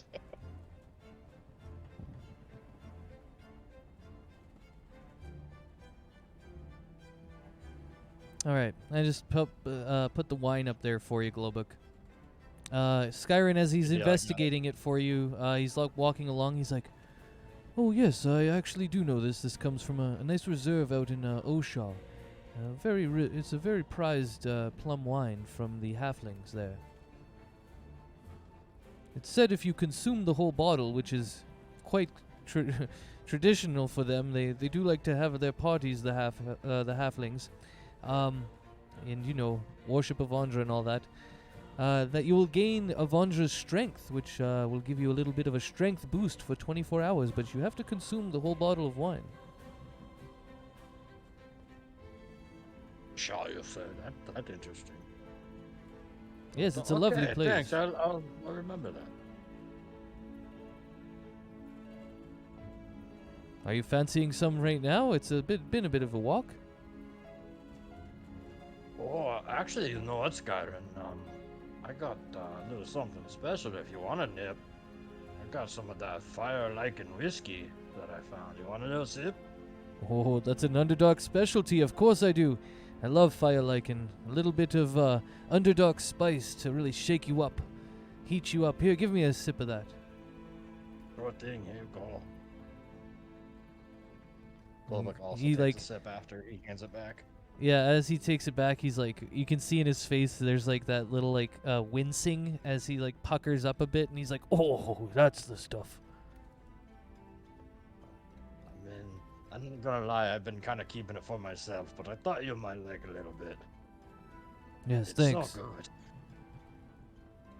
I'll have to make sure I extend some gratitude towards you when we get to Menzoberranzan. I'm sure I could grab a few things that you might like as well. Oh, for sure. I'm always interested in finding new flavor and new thing. Wonderful. Well, it looks like we're almost here. So, Oh, any... good. My feet sore. Oh, mine as well. We've been walking for almost the whole day. Is there anything else you'd all like to discuss before we go inside?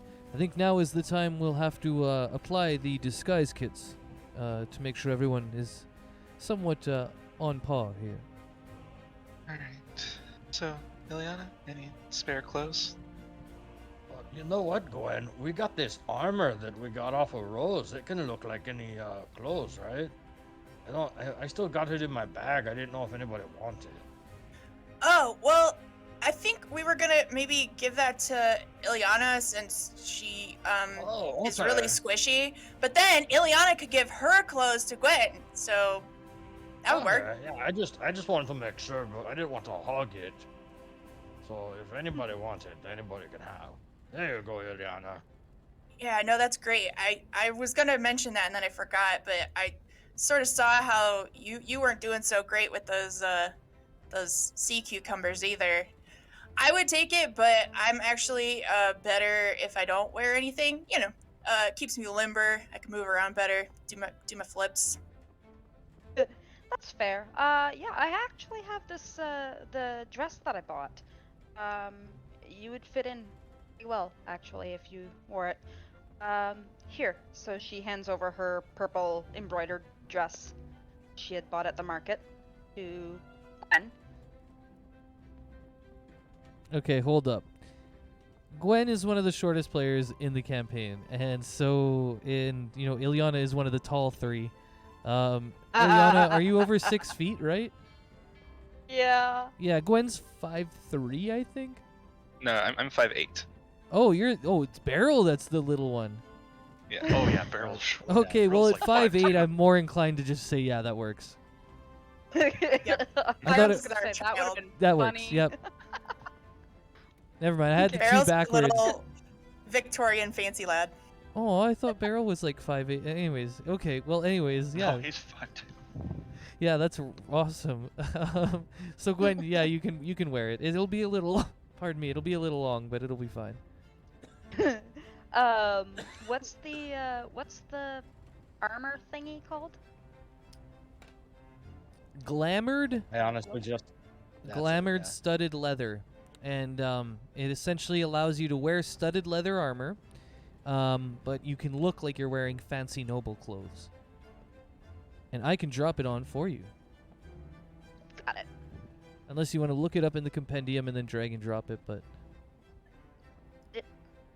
You guys will look both like fancy sisters, Oh, that's so cute. especially once I get done with my makeup. And Five like rolls up their sleeves and grabs their disguise kit. Oh, I see you got it there. Okay, I'll just look at this. Ilyana, I see you've got your glutted whatever armor. And it says, warning, AC is incorrect. Equip extra armor or shield from item details. Okay.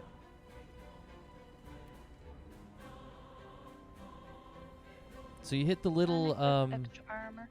oh yeah, there you go. Would And you that hit the be mods. My leather armor. I unequip?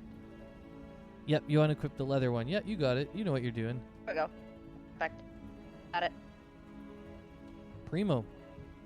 Your AC jumped. There you go. Because it is a magical armor, you do get the extra AC from that. And also, now you can change into whatever you want to look like. So, what do you want to look like? As far as clothing.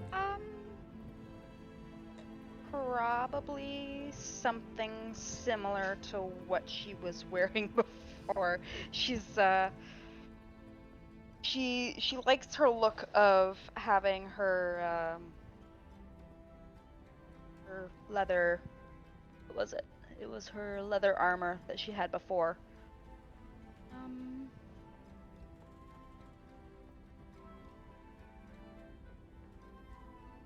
Yeah, so it's going to look pretty inconspicuous compared to, like, same as before. Okay, cool. She Yeah. doesn't want it to, like, draw attention or anything, because she is squishy, so she doesn't want to be like, oh yeah, I'm wearing this extra awesome armor. Nice. That makes sense. So you're a little bit more lean and lithe, as the leather armor that you would normally wear kind of under everything is now. The forms of that can't be seen. Okay. 21 on the disguise kit. Who's that going to, 5? Nice. I guess who needs to look like a drow? Beryl and Gwen. So I guess that's Gwen, and then let me see how Beryl looks. Just gonna really quickly. Never mind. I'll let you do it. You were saying Wow. it. You were saying it before she clicked it. Yeah, I was just Oh, gonna wow. give her I guidance. mean, I didn't need it, but yeah. Well, I will keep these numbers as we move forward. So 25 and 21, pretty good, I'll say. Quite good. Better than I thought you would be going into this next little part here. you guys look more drow than Ilyana does. That's how good I am. My Ilyana's Drow was a blue drow all eyes are along. confusing everyone. She's like, why is this blue-eyed drow with all these other regular drow? Just kidding. I guess. Gwen, what color are your eyes? Green? Yeah, mine are green. All right. Well, you guys are definitely an interesting 4-pack of drow.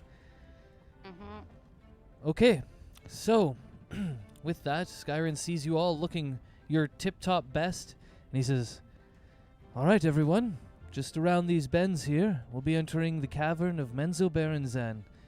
When we approach, we'll take a second to let you all take it in for a moment, and then we'll discuss our next route here. All right, let's all continue on. Prepare to see the most beautiful underground city in all the realm." And I'm going to move you guys over to the Menzoberranzan map.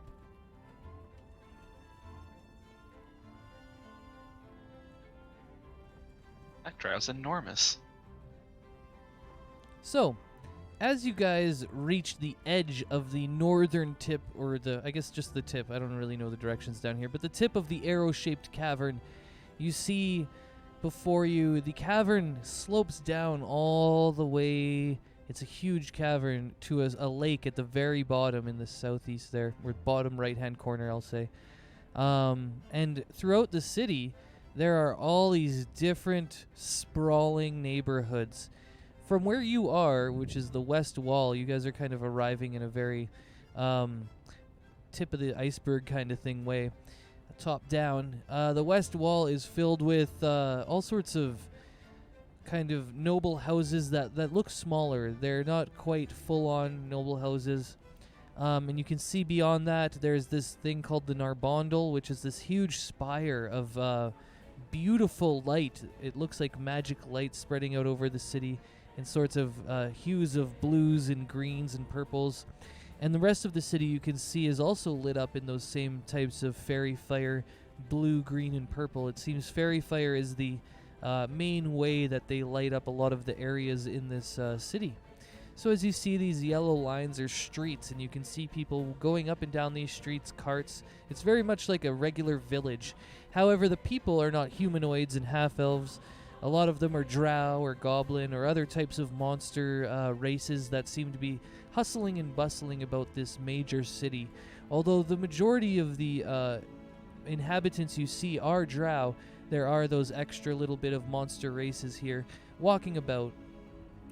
When you look off to your right, you see that there's a hanging section of this underground cavern called Lolth's Web. And in the spires or stalactites hanging from the ceiling of the cavern, which is very, very high. I forget how much it says in the description, but it's like miles high. You see these spider silk stalactites hanging from the top of the cavern, and they're lit up the same way with different lights, and you can see there's people living up all the way at the top of the ceiling of this large cavern. Let's see what else you see. You see the bazaar in the middle of the city. It's a very circular place and very much easy to tell that that's kind of like a meeting place for all of the city, as many of the streets lead towards it, and you can tell that's a bustling area, as you can see lots of carts and stuff all headed to and from that area. It's at this point that Skyrim takes out a map to show you all as well, and this is the map he's showing you here. And he kind of points out a few different places. He's like, all right, well, welcome to Menzoberranzan, home of the Drow. This is, it's been a little while since I've been here, but I have a few people that we're going to talk with, essentially. The first one is Elistran. He runs a business here, and I'm not sure how much I should say in the presence of 5. I don't want to upset Gwen, but he runs an escort service, and well, we'll leave it at that. But while we're at Elistran's, I will have to ask that you all just, have a good time or do whatever, because I will have to have a meeting with him. He is one of my main informants here in the Underdark, and he will be able to let us know whether or not he knows something about what's going on with your house, Ilyana, or if I need to speak with somebody who is involved with the noble houses here. So that is where we'll be going first. After that, we will be going to see Kimuriel Obladra. He is a member of the Bregan Darth, a mercenary group here. This mercenary group is hired by different houses and also nobles above the surface, I should add, for their elite assassins and for just bodyguards and the like. After we see Kimuriel and we've seen Elistran, we should know a little bit more about what is going on here. And I have to warn you all to stay clear of any of the Bane Rays. They are the ruling class here, and many of their noble guards walk around the city, and well, they are quite well trained in the ways of magic and such. And I would just like to make sure that we are all not getting founded out with our pants down. So as long as we all stick together, I'm sure we'll be fine. But let's not make sure we go looking for trouble. And he kind of looks to all of you like, be on your best behavior. So, off to Elistran's first, and if there's any problems or you have any ideas about this, let me know, and I'll see what I can dig up about what's going on here with your house, Ilyana. Oh, any questions? I'm sure you all have questions. Feel free. This place is insane. Look at it. It's so huge. It goes on forever. It's just there's buildings, and then there's more buildings, and then there's giant squares, and this place you can fit Die Shield in here like 20 times over. It just doesn't stop.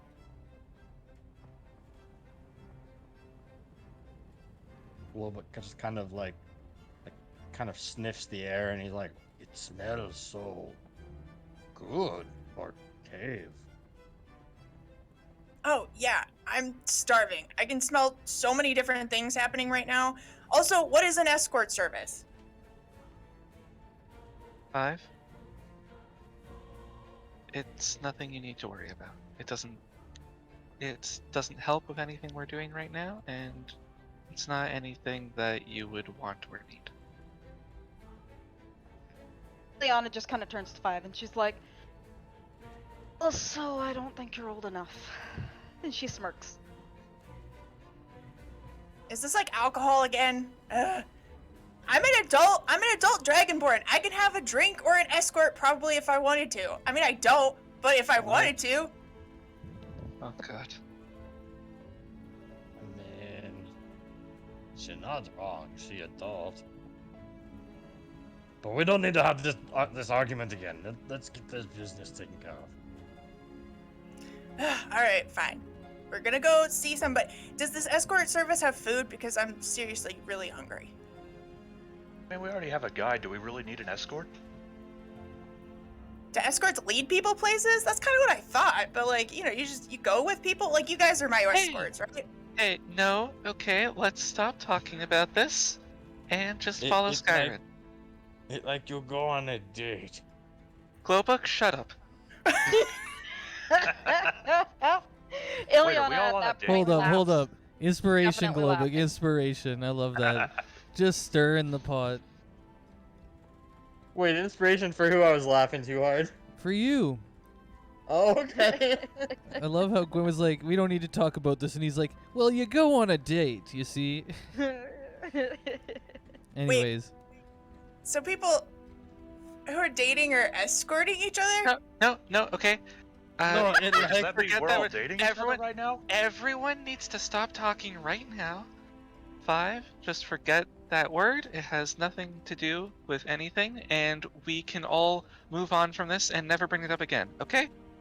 Okay. Ilyana's I mean, eyes are we're gonna wide, she's go got the there, so biggest- she's gonna yeah, know. She doesn't She's got, need like, the to know biggest what it grin. means. I just don't want her to be like in shock when we walk in door. That is fair. But it's I okay, mean, I'd be pretty Gwen. shocked if I walked into a door. Beryl, I don't have the patience for you right now. Ilyana grabs Beryl by the collar and like whispers in his ear. Beryl, it's a sexy place. Shut up. Oh, what, like a brothel? Yes. Shh. What's a brothel? No! They make this really good broth there. I mean, like, ooh, Oh, I love broth. I am so hungry. I want to eat a brothel out of broth. No. Why? Why are you all like this? Listen, I don't even care where we go at this point. And like 5's stomach makes a rather large sound. Okay, Ilyana kind of clears her throat and she goes, 5. Gwen doesn't like it and is trying to avoid it. What do you think it has to do with? And then she like does the brows up and down, up and down, up and down kind of thing. I feel like I saw a lot of those looks happening when you were dating Drex.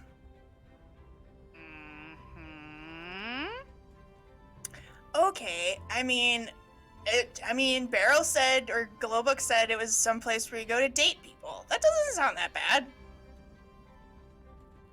What do adults do Hey, you when they're know, dating? I don't feel like this is a conversation that needs to happen right now. You She's know, gonna see it. I mean, Or not I feel exactly. like if someone ever let you and me loose on this city, there would be so much trouble. okay, 5, Oh, I know.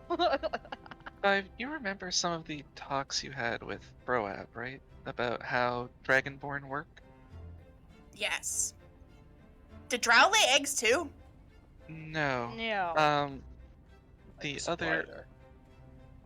Can't believe we have to do this. The other races work a little bit differently, and the way in which that happens might become more evident to you as we move forward, and Ev absolutely has the look of like horrified and slightly disgust that most teenagers get when their parents start trying to talk to them about sex. yes, and it's not something that you need to be bothered with. And I was just hoping that you wouldn't have to pay much attention to it, okay?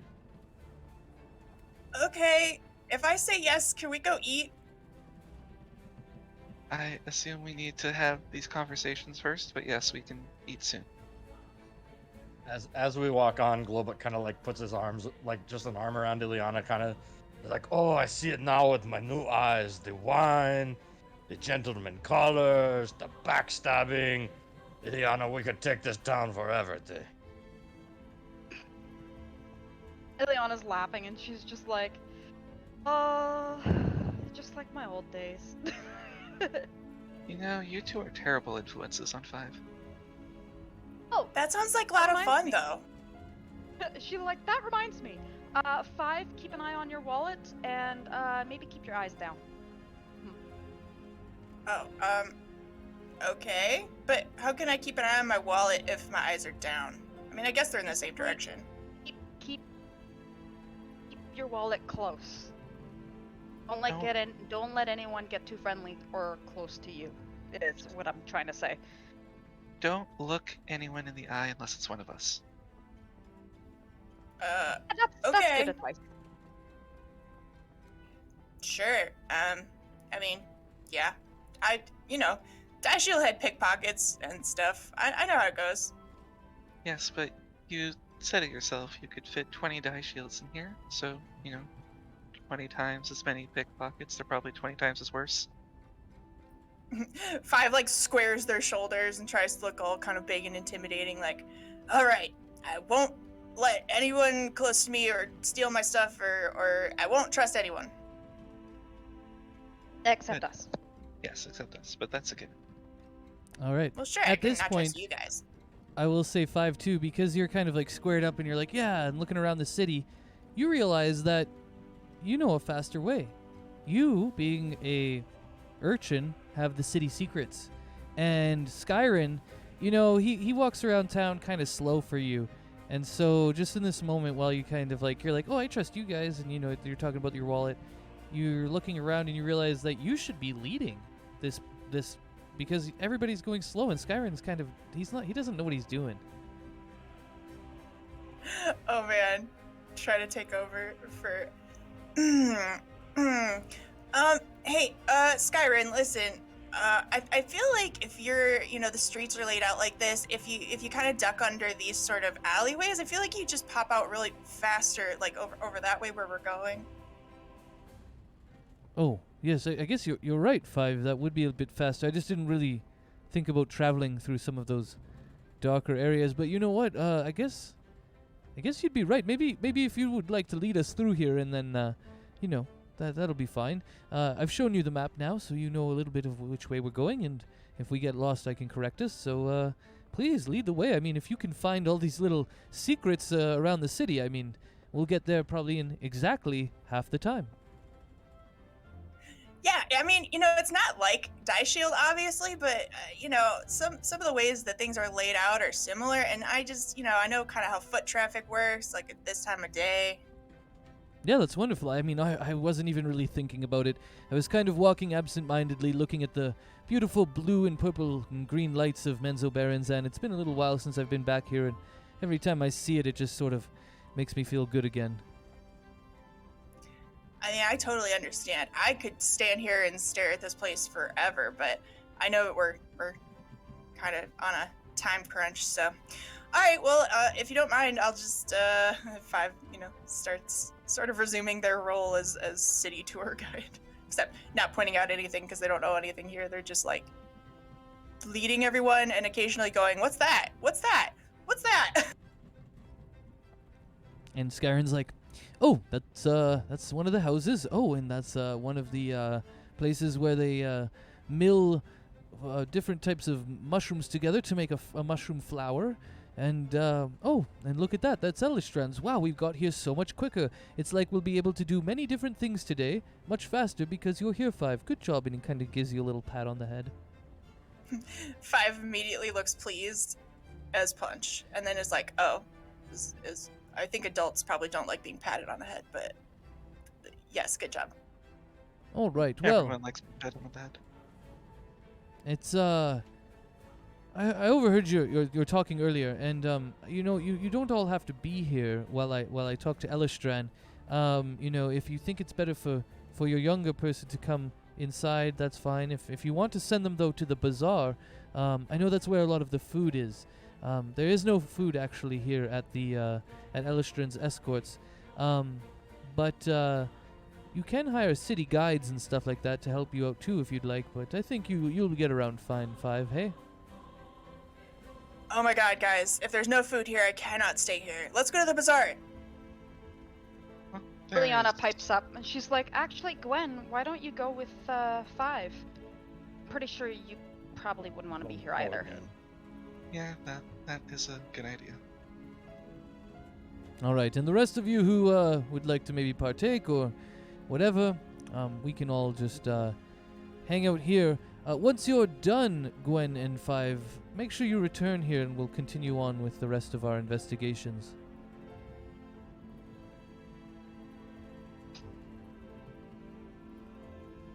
Does that sound agreeable? Will do, Skyrim. Wonderful. Oh, sorry, really quick, just out of curiosity, Skyrim, I remember we were talking about the, where they have those gladiators trained and stuff. Do you know what area of the city that is? Just because I'm curious. Actually, it's something that usually the nobles partake in, or you have to find underground fighting pits. It's usually not out in the open. It's something that more the nobles put on. Okay, so like moves around, sort of hush-hush passwords and all that stuff. Yes, exactly. I might not be 100% correct on that. There might be some large public one. I don't spend much time in Menzoberranzan, but the ones I have seen have been from nobility, and my connections here in the city. I know that House Bainray sometimes has them, and House Oblager also had some as well. So those are the types that I've been privy to. I haven't seen any of the underground ones that you would find maybe in a seedy bar by knowing the right password yet, but mine have all sort of been on the up and up. Well, not the up and up, but at nicer establishments with more reputable and noble folk. Oh, it's that big of an operation, huh? Well, I mean, it's probably just like that's their operation, and other people would have different operations. So I think it's sort of like everybody has their own leagues or whatever, or their own friendships and relationships that they make for facilitating such things. Okay, well, thank you. Do you mind if we take the map with us? Just in case? Oh, no worries. We'll be here indisposed, and I don't think we'll need it. So, yes, take your map here and take your time. All right. Well, hopefully you guys will be okay. Doing, dating or whatever. We'll bring you back something to eat. Sounds Ilyana wonderful. Ilyana You're nod- coming with us or you're going with them?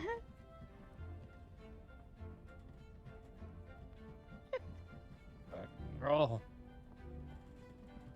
Food or this place? We talking to?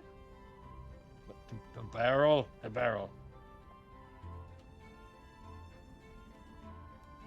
These zone out again. Oh, what was it? I was. Oh, sorry, Barrel. I thought you could hear me, but the 5 and Gwen went to get food, and then we're gonna go in here to well, I can say it with 5 walking away. The escort service. You can pick which one you want to go. Wait, are we going somewhere else now? I thought we were going here. Okay, yeah, just come with us, Barrel. Oh, okay. All right, then, it's settled. I'm glad you have a little babysitter for that young dragonborn, although I have to say, Elistran would pay a lot of money to have her in his house. She's, I don't know if any of you know this, but she's quite a good-looking little thing there. I know she's still quite young, I get it, but she is legal in certain circles, and of course, Elistran wouldn't really, he'd probably look both ways on that one anyways. But enough about the dragonborn there. If you're ready, we can all start heading in. I'm going to be talking here, but you can take a look at the menu there, and while I talk to Elistran, maybe you can all have some services rendered to you.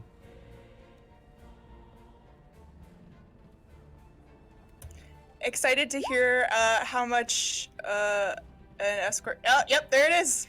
Yeah, literally, as you're talking. So, I've put up a handout for Elistran's escorts.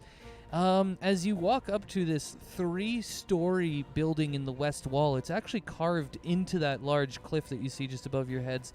And it's this huge 3-story mansion carved into the wall.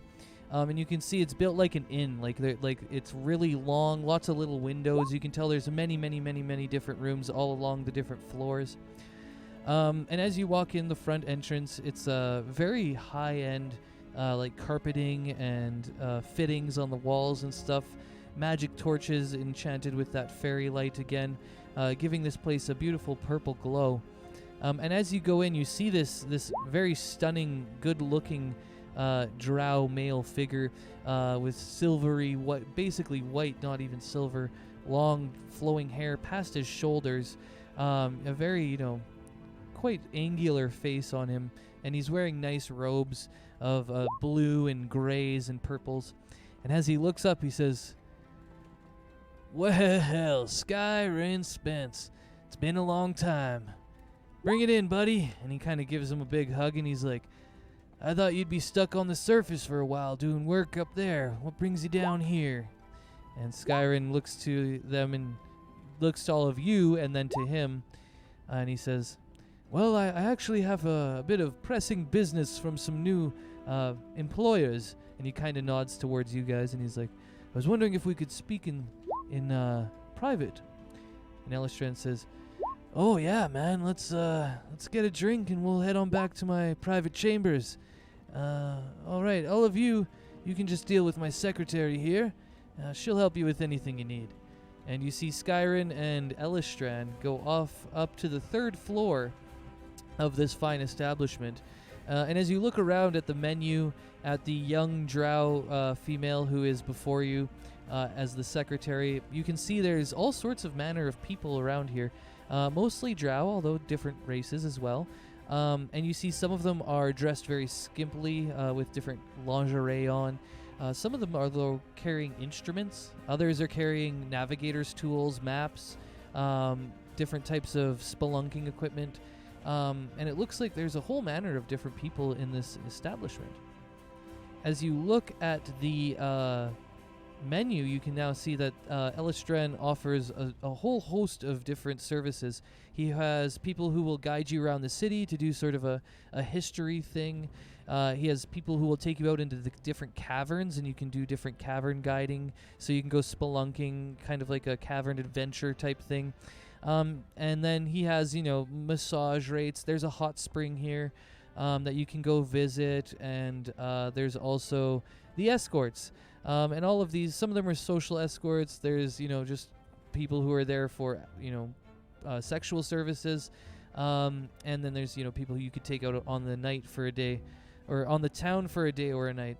And they all have different prices based on whether you're hiring them for just an hourly rate or a daily rate.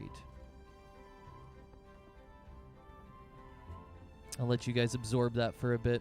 So the young drow lady at the front, the secretary of Elistran's escorts, looks to the 3 of you and she says, "Oh, it's so wonderful to have you here at Elistran's escorts.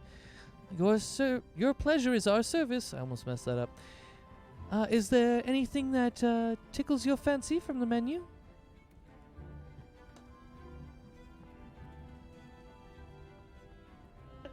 Ilyana just kind of looks at Globuk, raises an eyebrow, looks at Beryl, raises an eyebrow, and she's like, yeah, I'm gonna take the hot springs for a bit. Can you point the direction?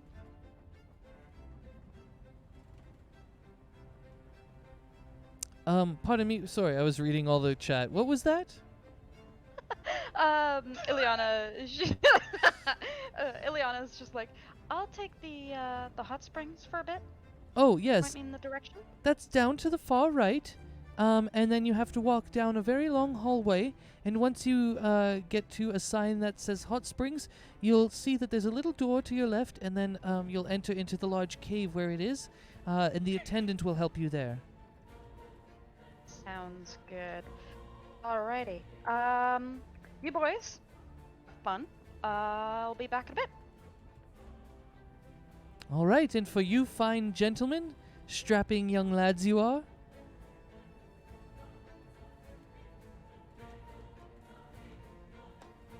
Crickets. I am dying laughing. So What you thinking there, Barrel? Can I tell you a secret? Oh, any secret you say is safe with me. I can't read. I don't know what any of that says on the menu. Wasn't a secret. Globuk doesn't laugh. I laughed. That would have been really rude if Globuk laughed at him. I laughed. I'm sorry.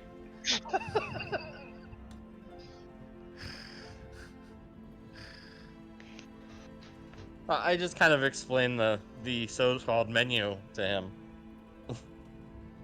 in detail. In layman's so, terms. You know, you get the 50 gold for an hour for someone to kind of keep you company, to chit-chat. 100 gold hour, you know, for more than chit-chat. And then you have 50 gold hour for someone to go on, like, you know, dates. I'm having a hard time. I'm reading the chat, sorry. If you want to go see Cavern, 25. I don't think you want to go see Cavern. Don't worry about that. City Guide. You are Bard. You don't need Bard. If you want to go with Ilyana and soak in a hot spring at 5 gold. But I keep secret. You keep secret. Globuk pulls out 100 gold pieces and says, I wouldn't mind. I got an hour to kill. If you have a nice, strapping gentleman. Of course. He winks at Barrel. Oh. Oh my god, meow. I gotta get back into character. Pardon me. Of course, that's where I was. Of course, yes. And just to confirm, you would like a drow mail? I mean, you know, I'm a pretty big guy. If you think he can handle it. We have some of your stature, not many, I should say. You are quite the specimen. But I think there is one male free that would suit the bill.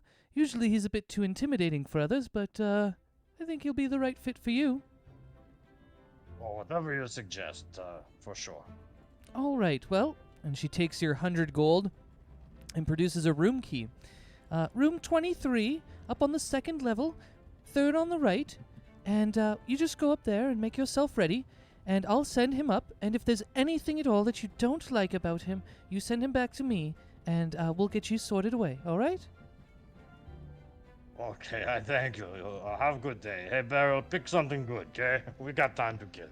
And then as she's handing you the key, though, she kind of hesitates, and she's like, and just in case, I'm going to reiterate the rules, in case you haven't been here. She's getting a bit stern now. She's like, you must be very consenting with them.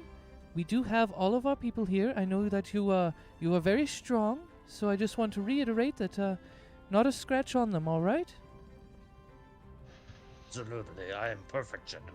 Unless they say yes to whatever they want, you know. If that's between you two. Okay, sounds good. All right. Well, was there something for your small friend? I think I'm going to let him decide, but he might need some help picking out like I did. So he just turns to Barrel again and be like, "Hey, Barrel, have fun." And he walks away. I'm still not entirely sure. Like, where, like, an escort to another room? No, I think you could make it to the room yourself unless you want me to take you to your room. But if you'd like me to explain all of the services in detail, I could do that for you. Yeah, sure. I'm still completely lost. All right, well, it's been a little while since I've had to do this, but let's go from the top to bottom. Of course, we can start with the hot springs. It's very nice to relax in the hot springs, 5 gold per hour, or 15 gold for a full day pass. And you can all relax in the hot springs if you'd like a family rate to get your friends together too. We also have bards to entertain you if you'd like for 10 gold an hour. But I see you have a flute already, so I don't think you would need that. city guides if you are interested in learning about the history and all of the important details of the city, and cavern guides if you'd like to do some exploring around Menzoberranzan. We have social escorts that will accompany you to noble balls or maybe some sort of fancy dinner. And then we also have what we call complete escorts that will accompany you to a ball and then provide you with certain favors after of a sexual nature, just so that we are being explicit. And then if you would like to just stay within the house and participate with the courtesans, they are only 50 gold per hour, and they will perform the same sexual favors. I just realized that, Glowbook, you actually only had to pay me 50, so just retcon that for you. Oh, okay. I just assumed complete escort meant, yeah. Yeah, Okay. that's fair. It's a little confusing looking at it now. But the courtesans are the ones that stay on site, and the escorts are the ones that leave site. If that makes sense. But anyways, she finishes up her little spiel, and she's like, does any of that sound like something that might interest you? Oh, courtesans. That actually, yeah, that sounds kind of fun. All right, and what kind of fancy do you have when it comes to partners?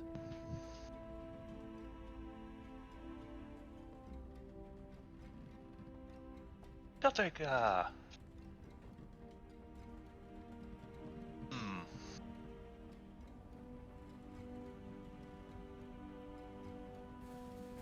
I'll take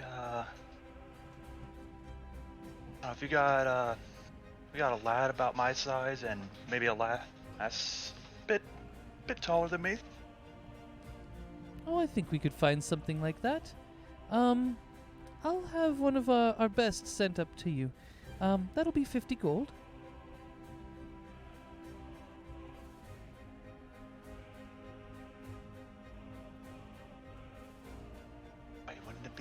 Wouldn't it be 100 gold? Oh wait, are you going 2 hours? We're just the courtesans are only 50. Yes, but he's ordering 2. Oh, it is. I missed that part. Yeah, actually 100 gold. Pardon me. My math was incorrect. Oh, all right. And Beryl will happily pay for that. All right. She hands you the key, explains where to go. Oh yes, here's number 14, just on the first floor here, and I'll have them sent to you right away.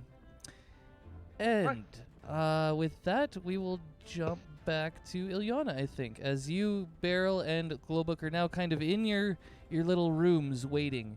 Ilyana, you enter the hot springs, and you see there's a whole bunch of different Drow families here. This is sort of like the like family side of the business, I guess. And yeah, it's kind of like a nice relaxing atmosphere. You're gonna relax there probably for the next hour, and then you guys can all start to meet back. And let's see. I'm gonna get Glowbook and Beryl to just roll me performance checks, and then we're gonna jump to Gwen and 5.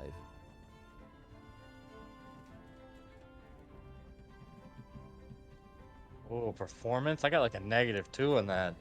No, it doesn't matter. Nobody's ever gonna know what happens in this room. I know. It's just, oh. Not good. All right, you've been traveling a whole day. It's understandable. You were a little exhausted. Wait. Didn't Glowbuck eat the pie? Did you? I think we just gave pie. I ate a piece of mine. And it yeah. only protects against disadvantage, which he didn't have here. Okay. Well, yeah, whatever. You had a good time. Beryl, you can roll me a performance check too. I believe Beryl is going to use his inspiration for this. Wonderful. It's an important role. Oh yeah, and I skipped over the explanations. Beryl, you get a beautiful, tall Drow female who looks somewhat similar to Ilyana with different eyes and a different haircut. And Glowbook, you get very strong, thick, barrel-chested Drow male who, you know, doesn't really look like any Drow male you've met before. He's sort of like a tanking Hulk of a guy. All right, so 12, yeah. Neither of you have, like, you know, skyrocketing amazing performances or terrible flubberbusters. You both do pretty good, and we will leave it there. So, let's jump to 5 and Gwen. How about that? Got a guy, too. He got a guy and a girl. Oh, Oh, that's what it was. How did I miss all that? Anyways, I must have been reading chat. It's been going so fast today. I'm trying to like do both. Anyways, I'll leave chat to you guys. So, yeah, Beryl, you got a guy and a girl. Well then, I will say that they were handpicked to have similarities between them. Even though they're not related, they have like these sort of same attractive features in Drow. You know, the very pointy ears and like nice high cheekbones and stuff. And yeah, we'll leave it there. Yeah, we definitely cannot pass over that. That is exactly correct. Thank you for keeping it all in line. All right, let's jump to 5 and Gwen. So, you guys travel to the bazaar. It takes you about 20 minutes, half an hour to get there. And as you do, I guess I could just do a quick introduction of it. But what are you guys doing along the way while you're walking there? I have to go do something really quick. Do you want to take a break first and then come back and... Oh, yeah, I guess it is top of the hour. Thanks. I was thinking about it before this, too. Yeah, let's take our break here. We'll take a 5-minute break. Get your waters, get everything you need, snacks, whatever, bathroom break. And we'll jump back into Menzoberranzan. Awesome. BRB. Yep, BRB. Me too, BRB.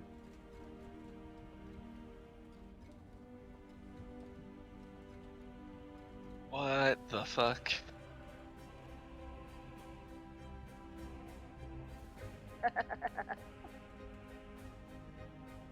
Yeah, I did not expect this to exist. Yeah, I know you're loving this. I had a feeling something flirtatious was going to happen since there was a hint in the chat the other day. So Yeah. I was like, and it's yeah. I thought this was gonna be like a cheeky bathhouse kind of thing. I didn't expect the full-on like prostitute service.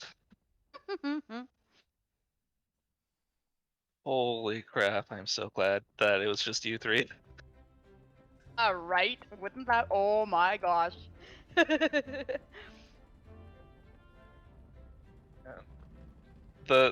Especially the part where the like attendant had to explain to Beryl what all of the things meant. That was friggin' hilarious. I was like trying desperately to make sure that I wouldn't accidentally knock my mic down because I was laughing so hard. Oh my god. Oh man, I had like a big goofy smile on my face the whole time. I was chuckling, but like, that would have been so hard to roleplay properly. I know, right? Oh my god. Ilyana's not done, by the way. Like, she wasn't. I'm not going to be doing a boring ass, just going to a friggin' hot spring. So that's why I was like, I'm gonna just message Kai and just be like, hey, by the way, I have a thing. We also get to know what Ilyana's going for. Possibly. It depends on how it works out for her. Alright. I mean, like, I guess no one, like, character-wise knows what Beryl decided to do, but we as the players still know. Well, Beryl saw what Glowbug, like, heard what Glowbug yeah. went.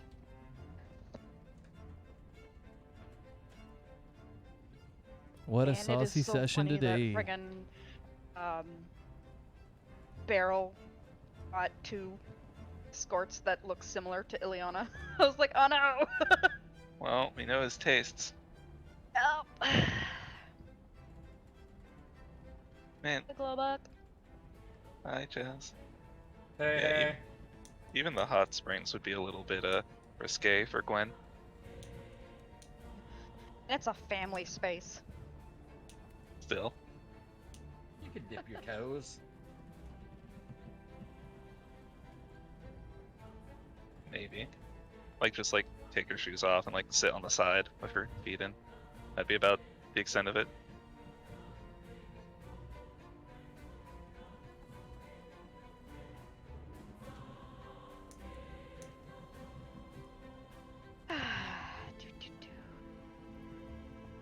Also, Yeah. when Global winked at Meryl, I thought he was like inviting him to come along. I thought so too, and then I was like, eh? Well, that would have been really funny. Like, I mean, he probably would have been down, but like, that really wasn't what I meant by it. Like, hey, keep a secret, buddy.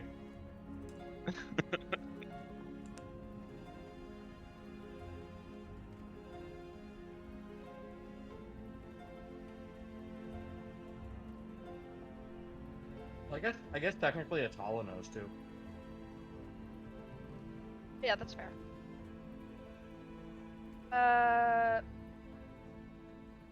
Can I call you Kai? I've been calling you Kai for a while, but I don't know if that's actually...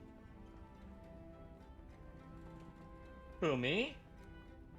Mm, Oh no, me? DM, Yeah. Cadril, Vinny. Yeah, Pedro? it's K, I guess it would be, but I don't care. Kai, sure, why not? I could be Cobra Kai, or what? Yeah, why not?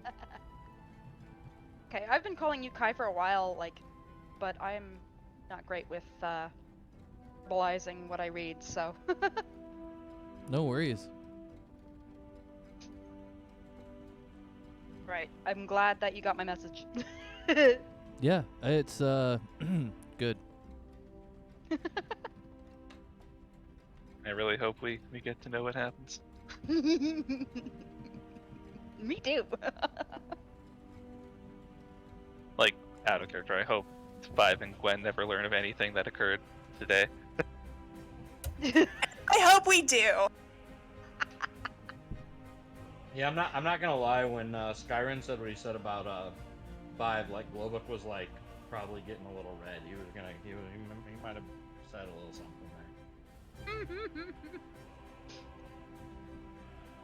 there. Yeah. Did everyone that would- resume? Did we start the game again? Oh no, Not we're, yet. Okay. I'll just pull him back together. I think we're still waiting for Cyber. Yep. That. Oh, okay. Well, then let's do it. Let's start. Right? Alrighty. All right. All And right. for the two who know nothing of whatever's happening over there. Yeah. Yeah, I guess we'll pick it up with the bazaar. Yeah, you guys could just start RPing as you walked there. Like I said, it's going to take between half an hour and an hour of just travel time to go there and back. So, yeah, go ahead.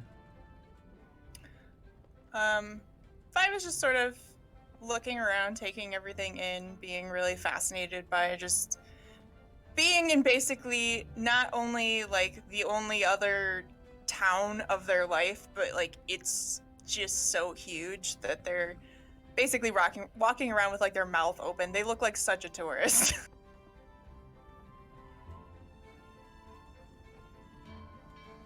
Wonderful. I have my description of the bazaar that I wanted to bring up now. So, as you guys are walking and Five has her mouth agape looking at this beautiful city, you start to come up on the permanent market located in Dulthcombe, which is one of the areas, but it's called the bazaar. It just happens to be in Dulthcombe. Dulthcloim. There we go. These are going to be hard names for a bit, but we'll get them. Anyways, the bazaar is in the middle of that district, and nearly anything can be bought here, but for a price. So as you guys are walking through the streets, you see all sorts of different things. Magic items, different creatures that have been dried out and are now on sale, creatures that are alive, different animals, clothing, all sorts of different types of natural items that come from both the surface and from the Underdark. They seem to all be here, but you notice for a lot of the different items, the prices are quite inflated. More than what you would find back in the Empire. So even though there is more accessibility at this place, you realize there's going to be a bit of a markup on almost everything that's come into this bazaar. Yeah, it's also one of the locations for many unlicensed and illicit activities. So as you guys are going through the bazaar, you're seeing all these sort of like handoff deals where people are like throwing each other little bags of gold and then taking packages that seem to be wrapped up in some sort of paper, and you're not exactly sure what it is. They're doing it with their hoods up and very quickly in different alleyways in the back alleys and stuff. And you see people shifting locations, guys packing up what seem to be semi-permanent market stands or whatever. And you can see that there's these posters and it says, "Traders in the bazaar. will shift locations every 66 days, decreed by law. And they're posted up all throughout the bazaar. And you realize that this is sort of a constantly shifting myriad of merchants that live in this space. And you get the sense that this is sort of like a microcosm of all of the things that the Drow people are. That could all be found here in the bazaar. What are the 6 most delicious and or interesting looking foods that we see around us? I will unleash my food on you if you are ready for it. Let's go. I'm ready for it. 5 is ready. I think I made recipes. Oh, here we go. The first thing you see are deep gnome trillimac pods. The deep gnome known as the deep gnomes. They're known as the Sphere Fnelbimblin. I can't say that. However, there is this trillimac fungus, and I will also share. I think I shared the handout mushrooms of the Underdark. You can find that in tools and stuff now. Go look that up, and you can get a very beautiful artistic inspiration for what these look like. The trillimac fungus is stuffed with different types of starches and herbs and stuff like that. Let's see, that's just one. And like I said, you can see it on the handout. That's, I think it's called like edible fungi of the Underdark or something like that. Let's keep going though. Gurdats. This is the next thing. There's a little undercommon sign. You guys can't read undercommon, but there's also common spoken in the bazaar. And then so you see beside that it says Gurdats. These are stuffed mushrooms with a Roth cheese. Roth were those like beasts, Roth or Roth, that are kind of like oxen or something like a buffalo. And anyways, so these gurdats are mushrooms stuffed with cheese that was made by Roth and the wine that is infused into the cheese. And so they make this wine, they infuse the cheese with the wine, and then they stuff these mushrooms. And those are called gurdats. And these ones they're ripplebark mushrooms. So you had the steaks that were made by ripplebark mushrooms. They put this mixture in between the ripples of the ripplebark mushroom. Let's keep going. Do you want me to keep going? I've got good. lots. Yeah, please do. All I right. need at least 6. There's a huge pile of Keith paw to one side. They're dried fruit balls. You've seen these before. Globuk had some, and Skyrim was eating them a lot while you guys were traveling. They're mixtures of fruit that are dried with nuts, and they make these little balls. There's a lot of people selling Underdark Lotus with fire lichen spread. So the fire lichen is that spicy dip. You guys had this at the House Mei Lin. It's that spicy dip, and then they take this Underdark Lotus, which is a flower that grows in the Underdark, and they take the stalks of it, and they make these starchy potato chips, essentially. And you can dip these potato chips in this fire lichen dip. So this lichen that grows in the Underdark is known as fire lichen. It's very spicy. That's what the whiskey's made out of. And, yeah, you've got this spicy dip that you can find. There's somebody specializing in a couple different halfling things. So they've got ved bread, which is just a type of bread with mushrooms and cheese in it. But the mushrooms are actually mushrooms you would recognize from the surface. And the cheese is kind of like a halfling cheese that people are known for. Of course, there's blue cap spore bread that's been freshly baked, and it smells really nice. You can see the swirls of blue throughout the bread. How many am I at? 6? Is that 6? That is 6. I can keep going, but we'll leave it there for now. Okay, well 5 is like basically just like, they look like a bloodhound. They're just like sniffing their way from one stall to another, like, wanting to try some of everything. So, they're going, how much is this stuff on average? I'd say that each dish is actually about 2 gold.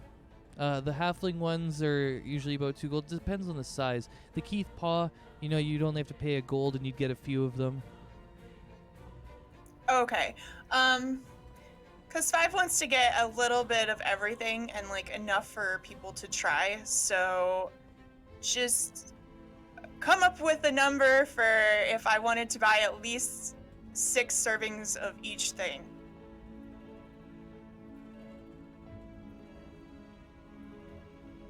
$9 gold. Oh, sweet, dope. You're able to haggle your way through it and get a little bit more of a deal than you probably should have. All right, well, absolutely sold, because 5 wants to try everything and also bring stuff back for people. Sounds good. So you can add those 6 items. Actually, I'll just go ahead. I think they're all in my DM thing here under recipes, so I'll just try and start dumping them out. Or did you write them all down? I wrote them all in my notes, so. Okay, you can just start adding them to your thing, and I'll get you like different weights or whatever for how much. Or we'll just say there's like a couple servings of each of those things. Okay, yeah, I just want enough so that everyone can have a little bit. Cool. Yeah, as you Me guys too. walk through the bazaar, you can see that there's all sorts of other things that might intrigue you. Magic items, armors, clothing, whatever you want. So let me know if you're interested in any of those items as well. 5 has something in their mouth. We'll say one of those Trilomech pods. And then is like just excitedly babbling on to Gwen about everything that they're seeing. And they swallow, and they're just like, I mean, this bazaar alone is like, would take up like half of Die Shield. It's huge. I guess this is what Errol kept meaning when she said that, if we went to like a bigger city, they would have more stuff to buy. Like, this is insane. Is there anything that looks cool to you? Well, to be honest, nothing down here looks cool. It's all just a bit frightening and sad. Oh, you should. I mean, I know it's not your favorite choice to be down here, but you really should try some of these chips. They're really good. Yes, well, at the very least, their food is decent. Yeah, I mean, probably you're hungry, and that never helps anything. But yeah, I mean, there's so many animals, and like earlier when we walked past the stuffed animals, Jojo went from sitting on 5's shoulder to like huddled in their shirt pocket, like very unpleased with the idea of being stuffed.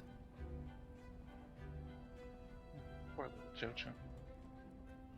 Yeah, they're not really used to. Yeah, but don't worry, they'll be fine. Oh, look at that! That's really cool. We should see if they have some place that sells potions around here, or maybe. Do you think maybe they'd sell cheaper potions somewhere else? This seems like kind of a tourist spot. I don't know. This is the largest city I've ever been to. I don't. Oh yeah, I forgot you've not really been to too many places either. Yeah. Yeah, I guess. I mean, it is a little scary. It's unfamiliar, and I mean, you spend your whole life in one spot, and then you go to some place that's so much bigger than that. It can feel a little intimidating. I just didn't expect there to be so many people here. Yeah, you should watch out. I mean, you're not too much shorter than me, but I don't want to get separated from you or anything. I'm not worried for us. I'm just sad that there's so much life down here that's trapped and never going to experience the real warmth. Well, I mean, they're not really built for it. You know how Ilyana is with the sun and it hurting her eyes. Yeah, but she's getting used to it. Well, maybe emotionally.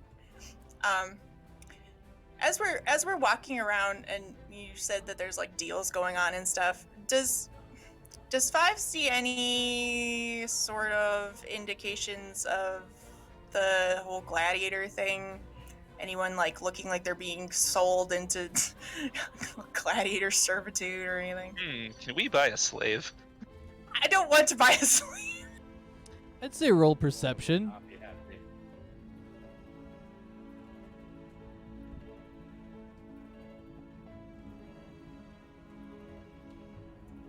I'm gonna use inspiration.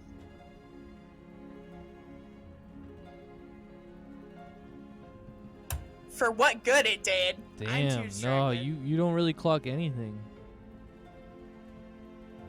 Well, there's a lot going on, so I suppose I'm half looking and half being distracted by everything else. You're way too hungry. You're still like thinking about food, still trying to eat food. Yes. 5 is having a hard time not eating all the snacks that they bought for everyone else. Is there anything, are there any like shops that look particularly like fun or appealing or like, you know, have a really good gimmick going that would draw 5's attention? For this one, you guys can roll investigation. Other than like sort of just like, I mean, yeah, there's like lots of shops. Like a lot of them would be unique to you because like you wouldn't have seen a lot of this stuff. But maybe roll investigation and we'll see. Okay. Yeah. So you find some like pretty unique shops. They sell some, you know, uncommon magic items, and that's about it. You don't really find, because you guys are only spending maybe. Well, I don't know how much time you want to spend here. Let me know how much time you're thinking of spending here. Well, definitely at least half an hour, 45 minutes. I mean, just the sheer amount of time to like walk around it, you know, haggling with people, staring at things. Yeah, true. And you're an urchin, so you'll do that all faster. Okay, so I'll say that, yeah, you're able to find certain magic shops. Oh, watch out, Toj. And you get a little potion shop. And I can write those up really quickly. But essentially, yeah, the magic potion shop will have potions up to uncommon rarity. And the magic like items shop will have items up to uncommon rarity. 5 will tug on Gwen's arm, which they have their arm through Gwen's just to make sure they don't get separated anyway, so they just kind of like tug them and are like, hey Gwen, can we just duck in there really quick? I don't necessarily want to buy anything, but I just kind of want to see what they've got, since magic items aren't really something that Errol carries a ton of. Sure. I can't imagine it's any more dangerous in there than in. That's the spirit. 5 will pull Gwen into the magic item shop. All right, here we go. So, inside the magic item shop, you see a very, very old drow female. She has this really long silver hair that she's braided in several different types of braids, with beads and all sorts of things inside of them. She's wearing a very long dress, a purple dress, with black trim all over it, that has a large hood on it as well. And as you go in, you can look around, and this room as well is lit up in the same sort of blues and purples of fairy light. And on the walls, you see a few different items that look pretty common, you know, just like adventuring gear. It seems a little bit like Errol's shop, but until you come across a few different items that are up near her display case at the front. Inside the display case, you see that she has what looks to be a large jug, and it's labeled holy water. And it seems to be corked off, and it has a handle on it. She also has this glass eye sitting on one of the shelves. The eye is kind of a purple color, and oh yeah, and you did roll the good investigation, or enough that you see that she has a small, inside that display case, a small area for gems. And notably, she has a few diamonds on display. One of the largest diamonds has a 300 GP price tag on it. She also has a few different items from, I'm just looking down here what it is. Oh yeah, she has one that looks like a flask, and that one's not there's no sign on it. And then where are we at here? Okay, that's good for now. That's like 5 items. So yeah, she has this display case filled with some holy water, a glass eye, a bunch of gems and diamonds. and a bottle that doesn't have a label on it. It just has a question mark on it. 5 is instantly delighted by how many weird things are in here. They're gonna like trot over to the glass eye and like stare at it through the glass and like move around to see if like the eye follows her or if it's static. It won't follow you. 5 jumps and there's like, oh hi there. I mean hello there, shopkeeper person. And tries to look all stiff because they remembered that they were going to pretend to be Crowbar, noted draconic badass. Hello. Are you looking for some items today? We might be in the market for some of your wares, kind shopkeep. What does this eyeball do? Ah, well, if you don't have the ability to see where you want to see, you can go there via the eyeball once per day. 5 like turns to Gwen like, that's so cool, and then turns back like face blank. Wow, that's quite the ability. What about this mysterious water that looks very holy? It is that. We've brought it from the surface. It was blessed. You can use it to kill vampires, you know. Are there vampires down here? Oh, well, sometimes. Can I make some kind of check to see if this actually is holy water? Yeah, you can roll an investigation on the holy water. That's funny. Yeah, that stands up. It's holy water. She has had this blessed by some sort of good god, and who knows how she's come to have it, but now it's made its way all the way to the depths of Menzoberranzan, and there sits this like little jug, and it's filled with holy water, and it's got a little gold brim on it and a nice handle. Oh, you like the holy water, do you? Just kind of looking at you, Gwen. I was just looking at it. 5 is like fascinated, like leaning over the cases like towards this lady, being like, have you actually seen a vampire? Oh, yes. I mean, there was that time they were trying to make one of the houses all vampires, and they were doing it right under our noses. Luckily, we snuffed them all out and killed them. What? That's so wild. I mean, that's very strange. Who knew vampires? 5 gives Gwen a look like, vampires! Like, it's really excited. And turns back, totally back to normal. Right, so what about this mysterious flask? Oh, the flask. The question mark flask. I'm too scared to open it. Wait, you don't know what's in it either? No! I got it given to me. And, well, somebody said that it was just filled with liquor, and they lied to me. I detected magic on it, and it has something terrible in it. I don't know what, but something. Does it have like a curse? No, when you open it, it's going to do something. I'm not exactly sure, though. That sounds like a grab bag item. Do you have it on sale? Is it cheap? Maybe. Prices are flexible here. And I do trades. I mean, I'm always kind of interested in things that I don't know what they do. Well, I'm always interested in items from the surface. They're hard to get down here, don't you know? I can get a good markup on them. Yeah, how did you get that holy water? Trade secret. 5 just kind of like is looking through their bag to see if they have anything interesting. Definitely not anything interesting enough for a mystery flask.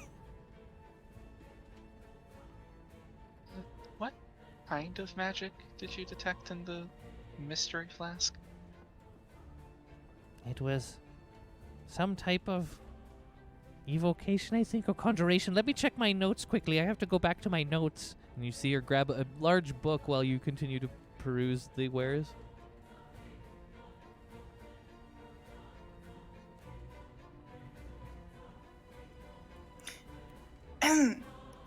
I don't think we have anything cool to trade. I'm really bummed. Well, Conjuration! That was the one. Conjuration! She just interrupts you guys running in. That's the one. Jumps, and their tail like knocks something off a shelf, and they like try to put it back. It's always good to write these things down, you see. yes, of course. If we didn't necessarily have anything cool, unless you really like pie, how much like gold would you want for the mystery flask? Let's start at 300. I do have a flask of poison. I don't think it's quite worth this, but I would maybe say 250. What kind of poison? I mean, I'm not really sure, but I do know it is actually a flask of poison. So, I mean, that's sort of one up on what you got, which is a flask of you don't know what. Just before we continue, could we talk in private for a moment? Bro bar? Oh, yeah. Excuse me, ma'am. 5 turns to talk with Gwen. Yeah, what's up? You should be buying a flask that's probably just going to summon some kind of demon or giant spider monster the second you try to open it. But maybe that will come in handy sometime. I mean, who knows? When would a demon ever be handy? If we're fighting something that is gonna kill us, and then maybe the demon will kill it, and then we can escape. It would just kill us and then it, but okay. I mean, it might not have a demon in it. Look, if you want to buy it, I'm not going to stop you, but if you want to open it, then we should really get it checked out by someone who understands this kind of thing. I hear what you're saying, and I think that that's totally fair. I promise if I buy this mystery flask, I won't open it until we know better that it won't curse us. Okay. Okay. Now, all right, we've finished conferring. Sorry for making you wait. No worries.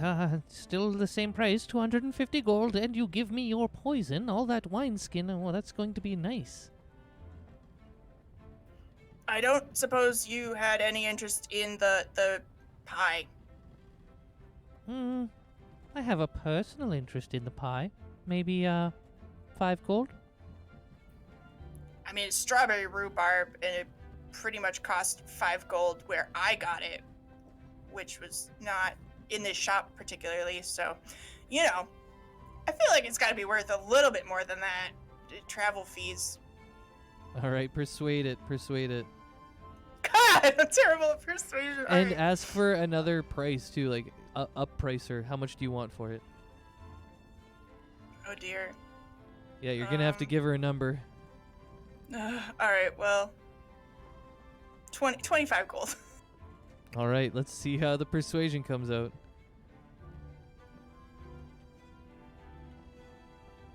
Honestly, for me, that's not bad. How about this? I'll do you a little favor. I'll give you 10 gold. That's twice as much as I already said.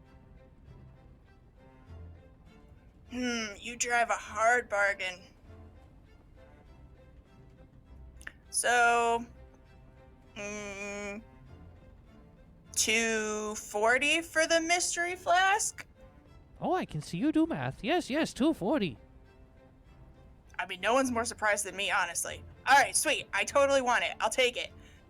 All right, give me 240 gold and you can have your mystery flask. Also, I want that sweet, sweet pie and that poison. Oh my gosh. And you can see she's going back, and she comes back with a handful of vials. And as she gets the gold and stuff, she starts dripping out the poison from your wineskin into these little perfect vials. All right, anything else? I need to start making these up and working on them. I'm going to sell them, you know. Man, I've had this water skin of poison for so long. It's almost sad to see it go. Yeah, I'm kind of sad to see it. It's like a character. We've made jokes about it, and Yeah, well, better to get rid of it before I accidentally drink it, I suppose. So, okay. That was 240. I need to remember that. Yeah, start with that and then go down and put in the mystery flask. Anything for you, miss? You've been quiet. Yes. That diamond over there, and I'll point to the 300 gold one. Ah, yes, those are very nice. We get ours from the Goblin Syndicate. How did they come across them? Oh, they do mining all over the Underdark. Interesting. How many of these do you have? Well, I just have the one large one there, and then I have I have many others that are smaller, around 50 gold.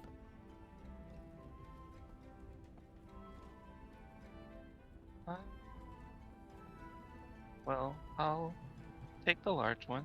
And do you have 6 of the 50 gold ones? Did you say 6 of them? Yes. Let me see here. Let me see how many I do have. I have 7. Ah, well, the 6 will do. All right. So for 6, 50 gold is 300, and for 1, 300 is 300. So that will be 600 for you, darling. And just to confirm, having the 650 gold would count as diamonds worth 300 gold for the purposes of spells. Yes, they are spell components. Yep. Yeah. All right. So yeah, here you go. Wow. Thank you. Wow, you, friend. Why are you buying so many diamonds? I didn't really peg you for the blingy type. They could be useful. I'll kind of whisper if I was here. I'll explain later. Oh, right. Yeah, sure. Of course. Okay, well, thank you for your business. Can I help you with anything else? I need to start making these little vials. Oh, right. Yeah. Enjoy your poison. Yes. And your pie. Don't mix the two up. That would be probably bad. Well, maybe if I just want a little trip out or something like that, maybe I could have a little dab, but anyways, have a good day. Yep. Bye. That's bye from me, Crowbar, the draconic person. You also have a good day. All right, And we you guys. awkwardly leave. Yeah, you come out into the street and you see. I guess now it's about midday because you guys walked. Oh no, we're still in the late evening of the day. So, yeah, there's a lot of people out. People are done work. They're down here getting street food. Is there anything else you want to do in the bazaar before we jump back and you guys make your way back?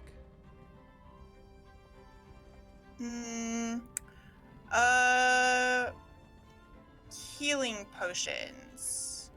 Is there somebody just selling some of those? Yes. Just real quick, there's some small RP stuff I wanted to do. Oh, go for it. 5? You're a really bad liar, which is amazing. Oh. I am really glad that you're not good at it. But Yeah, I mean, I thought maybe my acting as Crowbar wasn't too bad, but I mean, I'm not good at just saying things that aren't really true. and I love that about you. Well, thanks, I guess. By the way, the diamonds are for a spell that I will start having at the ready from tomorrow morning. Oh, okay, well, that's cool. I mean, I'm glad that you found something that you needed. Yes. It will. Hopefully, I never have to use it, but if I do, we'll be prepared. Oh, by the way, did you want to have a secret code Underdark name?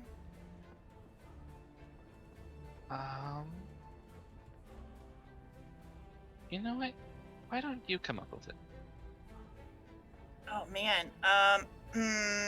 Oh shoot. I'm gonna have to think about. I can't just do this on the fly. I'll get back to you with that later. Or maybe I'll just do it spur of the moment. If we run into other people and we have to talk to each other. Well, I trust you to come up with something appropriate. Yep, I'll do my best.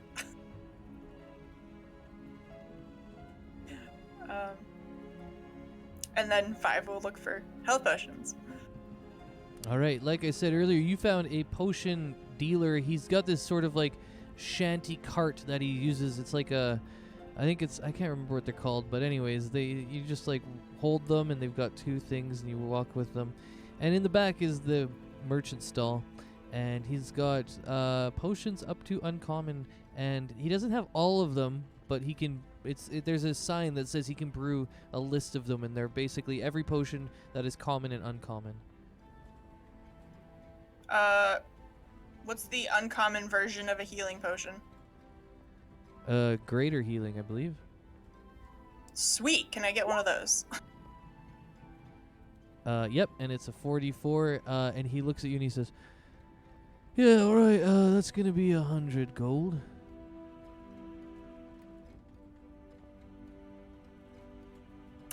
Oh, yeah, sure. No problem. Here you go. Oh, thank you. Alright, here. Is that all you wanted? Maybe you want a few smaller ones as well?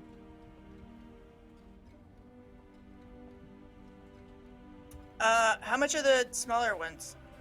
Well, they're 50 gold each. Okay, I'll get one of those too. Alright, here, that's 150 gold total then. And anything for you there, miss? No, I'm good. Just escorting my friend here. Wonderful.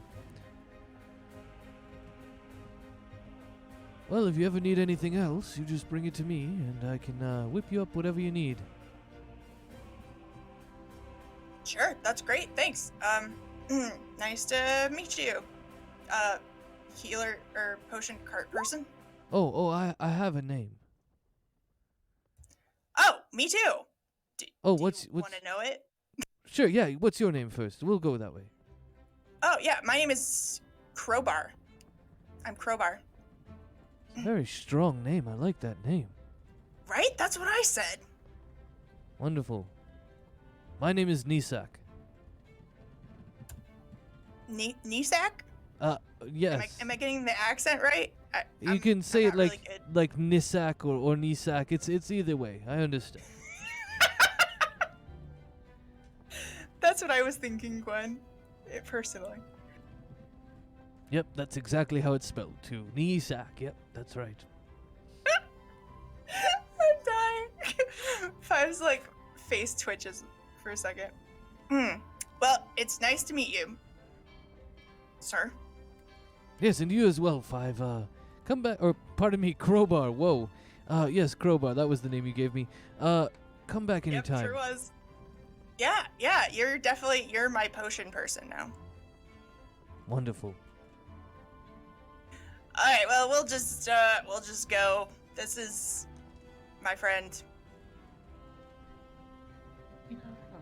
I don't think I'll be coming along too often. I don't think we need to give out a name. That's fine by me. Alright. So long, Isak. As long as you bring me the gold next time. That's all I care about. Yeah, we need Ilyana to barter. I don't know how to barter. I don't have crap for charisma. Alright, and you see his little shanty frickin' cart as he moseys it away. It kind of like shakes back and forth, and you hear the clanging of vials inside. Five eats some of the ved bread, and as they start to kind of, I assume, meander their way out of the bazaar, and then Five just kind of turns to Gwen and is like, I wonder what the other 3 are doing. We know they're getting information about what we're here to do. Oh, yeah, I suppose that's true. They were meeting with that guy. I wonder what he's like. Do you think we'll get to meet him? Where are we staying tonight? Do we know? I'm sure Skyrim has some idea. Yeah. I mean, I've seen a couple of, like, inns and taverns and things, so I'm sure we could find someplace. Yeah, I don't imagine it'll be a problem to find somewhere to stay. Yeah. Also, just when we get back there, we're not going inside.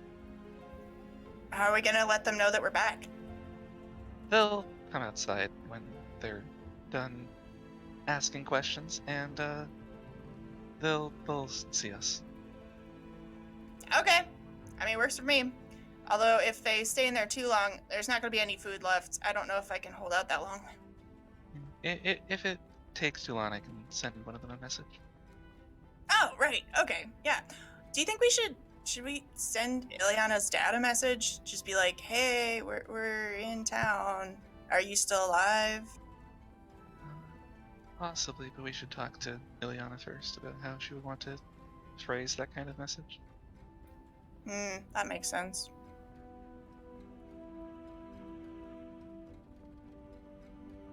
Have we been getting any particular looks, or have we been doing an okay job of blending in, relatively speaking?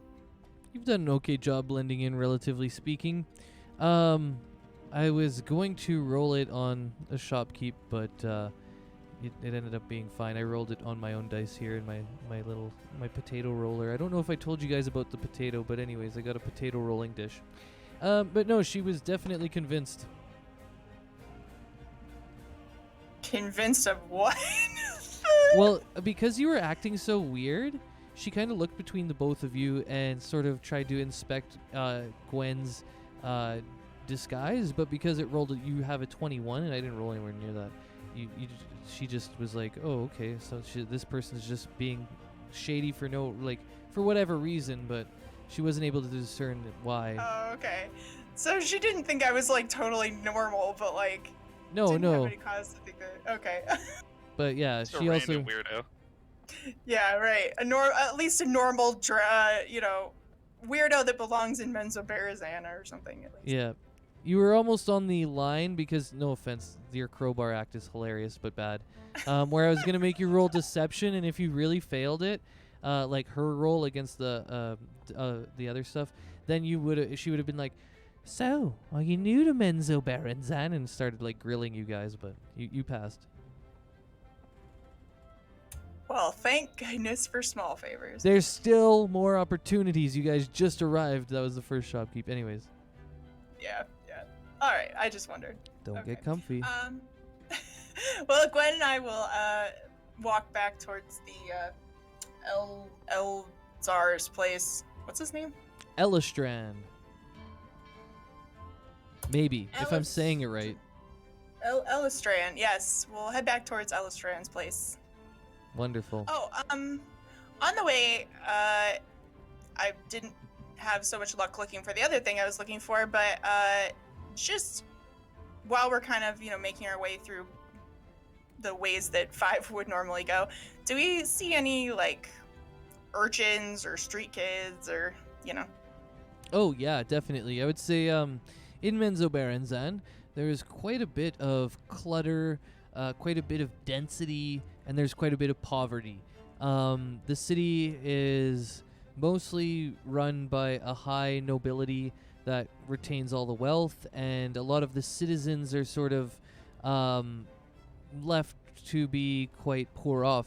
However, you're moving through the Duth Cloim residency right now, and this is actually an area of higher up merchant class people because they all live around the bazaar. So a lot of these houses are much nicer. So you probably actually, and going through the west wall, it's like basically noble houses, minor noble houses. So you wouldn't have been exposed to it much yet. If you ever get to the Braern and Eastmere, those are the places that are most heavily hit by poverty. Okay, cool. Just 5 would have their eye out for that kind of thing. Sounds good. Yeah, you wouldn't have seen it yet, but it definitely exists here. It's just not quite where you guys have traveled yet. All right, so you guys are returning? Yep, unless Gwen had anything else she was doing. Just sticking close to 5, making sure no one stabs her, steals the stuff we just bought. Being a good mom. All right. Exactly. Well, let's jump to Ilyana, because Ilyana was hanging out in the spa, you know, having a nice day, relaxing. So good. But, psych, that's probably not what's happening, I don't think. So go ahead, Ilyana. Nope. Let me know what you're thinking as you've had a little time in the spa. Okay, so Ilyana, as soon as she first goes into the spa and sees it's full of, like, family and whatnot, she's going to, like, squint her nose. And so she's just going to kind of go into one of the change rooms, and she kind of takes off the top of her shirt and ties it around her waist so that it looks kind of bathing suit spa-ish kind of thing. And then she'll go out and she'll just kind of like dip her feet into the water, kind of looking around, seeing if she can see anything out of the ordinary. So I guess that's perception. Yeah, sure. Go ahead with perception. Not the And, greatest. Yeah, she's essentially just kind of wet her hair a bit, and then she's going to get up and just kind of like walk out nonchalantly and see if she can go find where Skyrim went. Hell to the yes. All right, so tracking, maybe intelligence. We'll go with survival on this. As you get up to the area where you're starting to head up, where you saw Skyrim leave to with Elistrin, but you're gonna have to sort of suss out the tracks. You're gonna have to track them as if you were hunting them. Got it. All right. Here goes nothing. Oh shit. Oh, this is gonna be good. All right. You start to rely on your smell, which is not good because you're not that good at smelling things. And you catch a familiar scent. And you start to follow it along thinking that it is Skyrim. However, after a short while, you arrive at room 213. And you open the door. And it's Glowbook. And a large drow male. You quickly close the door, but you definitely saw a peek of some sort of carnal thing going on, and you realize that you should never rely on your familiar smells to lead you to something.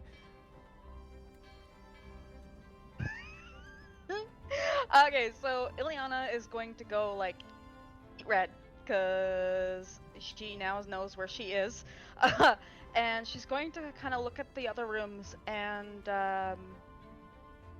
she's going to walk towards what looks to be down the hall, and she's just kind of like looking at the doors. She's not really sure which door to like. She knows there's probably other rooms behind these doors now, but she's kind of trying to see if she can kind of seem unsuspicious while waiting for either a consort or somebody to walk out, just so she can see where they go. Okay. But before we do that, I'm going to get you to roll stealth to see how well you close the door and perception. Oh, Glowbook, you are way too into it. And you beat me to the roll, but yeah. Well, it doesn't matter. I'm pretty sure your stealth is definitely going to naturally beat that. Just roll it anyways. Let's see. I think you actually only have a +4 as well, maybe? Okay, here we go. Don't roll another nat 1. All right, you are able to deftly tiptoe backwards out of the room, and Glowbook is busy, is right. Yeah, Glowbook's deep into something, and we'll fade to black it there. But you are able to actually stealthily exit the room that you walked into. Okay. Right. Good. Right. So, yeah. So currently I'm just kind of hanging out down the hall a little bit, so that way if Globek comes out at any point, she's hoping that she looks just random enough from behind that he won't immediately take notice on who she is. All right. Well, it She's just seems waiting for somebody to come out. it seems it takes a little while, like maybe 5 minutes, and eventually you do hear footsteps coming, but it's not Globuk, it's Skyrin and Elistrin. And they walk down and they see you on the second floor there, just by down the hallway, and they say, "Oh, Ilyana, I didn't expect to see you. Are you already finished with whatever you're doing?" And he's kind of looking confused. She just kind of smiles weakly and she's like, I got a little lost. I was actually looking for you guys. Oh, wonderful. We've actually just concluded our business, and I was going to speak with you in the group when you're all finished. Maybe we could all just go relax in the spa for now until we're done? She just she's like, spa's a little boring. She turns to his friend and she's like, is there anywhere of interest that we can kind of hang out for a bit, somewhere private? Yes, of course. I could get you a private room. Well, let's see here. I'll just go down to the secretary and grab a key for you. How about that? She just nods. All right, and he returns after a couple moments and takes you into a room where you guys can chat about what they had already chatted about while you wait for everybody else. Right, and I'm going to roll, I guess, would it be insight on Skyrin's friend? Oh, for sure, yeah. If you want to sort of suss out his vibe a bit, see if there's some weird looks that he's giving you or something. I'm gonna do that. Let's see how this goes. Oh! You can tell that Elistrin, Skyrin's friend, is a little curious about you, and it seems that he's knowing, but he seems like he's probably a loyal kind of guy, and that he's now like just trying to be a bit conflicted with dealing with your situation, because it seems that Skyrin's probably spilled the beans a little bit in order to get whatever information he could. So yeah, he's kind of giving you a bit of a look that seems like it's like he's on your side now, and he has to deal with your situation too. It's not a mean look. It's more of like a knowing kind of like, all right, let's get to work kind of look. Alrighty. And then he heads down to sit with his secretary at the front of the maison. So yeah, once he leaves, Ilyana's going to turn to Skyrin and be like, okay, yep. Definitely walked into a wrong room. She doesn't tell him who, but she's just like, walked into a room. Oh, well, you were looking for me. Yeah, I was looking for you and walked into someone else's room. And she just kind of like gives him the look like, yeah. Oh, that's embarrassing. At least it wasn't your parents or something like that. You know, it could be worse. Yeah, that's fair. Although, never know though. Yes, fair enough. I wouldn't want that to happen to me, that's for sure. So I suppose you want to know what we discussed? Yes. Well, it appears your family is trying to become one of the noble houses in the Underdark. Nanasi, in a power play, seems that she would be able to rise in this society faster than the Empire, so she has decided to usurp your father and attempt to bring the family to the Underdark. She is in league with House Bainray, and for signing, they would essentially be elevated to one of the higher positions amongst the noble houses here. They have captured your father because that process is necessary only by blood. And, well, unfortunately, it looks like for some reason they need your father to be there presently to seal the deal, as it were. However, that was about as much as I could get. Apparently she has not arriven into the town yet. They are apparently arriving in 2 days, which means they are still traveling through the Underdark. Elistrin knows this because a few of her men are looking for services. And these services are not for as many men as she used to have. Apparently they have been attacked or something because their numbers have been reduced and they have been delayed by 2 days. So, it seems they have just a handful of men at their disposal, and then it's just Nanasi and your father with them. And like I said, they'll be arriving in 2 days. Now, I'm not exactly sure where they'll be arriving, but there is an opportunity here that I think we could all agree on, that if we could find the ways in which she is coming towards Menzoberranzan, we might be able to intercept her before she ever arrives at the city. It is an option that we could think about. But until we get the rest of the group together, I'm not exactly sure we'll have a clear understanding of what our capabilities are. Other than that, I do still need to speak with Camuriel, as he has an understanding more of the relationships, and I believe a place where we could stay tonight free of charge, whereas Elistrin here will definitely make us pay. That's fair. Ilyana just kind of like looks at the room and she's just kind of like sussing it out, and as she's kind of just off looking around, she's like, "You said there were men. There was quite a few men in that group. That with Nanasi and my father, correct?" Yes. Originally, it seemed they had maybe about 20 warriors, but they've been attacked since, and that's what's delayed them. And Elistrin has only, appointments made for 3 men, which is, it seems that they've been quite damaged by whatever they were attacked by. Right. Yes. Wonder. And she just kind of goes into thought for a second, and she kind of looks back up at him, and she's like, Does your friend happen to know which men are in the group, or like know of their personalities specifically? No, we've only gotten the appointments, unfortunately. What I'm wondering is that if they're well, obviously if they're men, and they're Drow, correct? Yes, I believe so, yes. What are the chances you think that they'll come here? Well, pretty good. I mean, Elistrin has them booked in for appointments with some of the courtesans here. He let me know.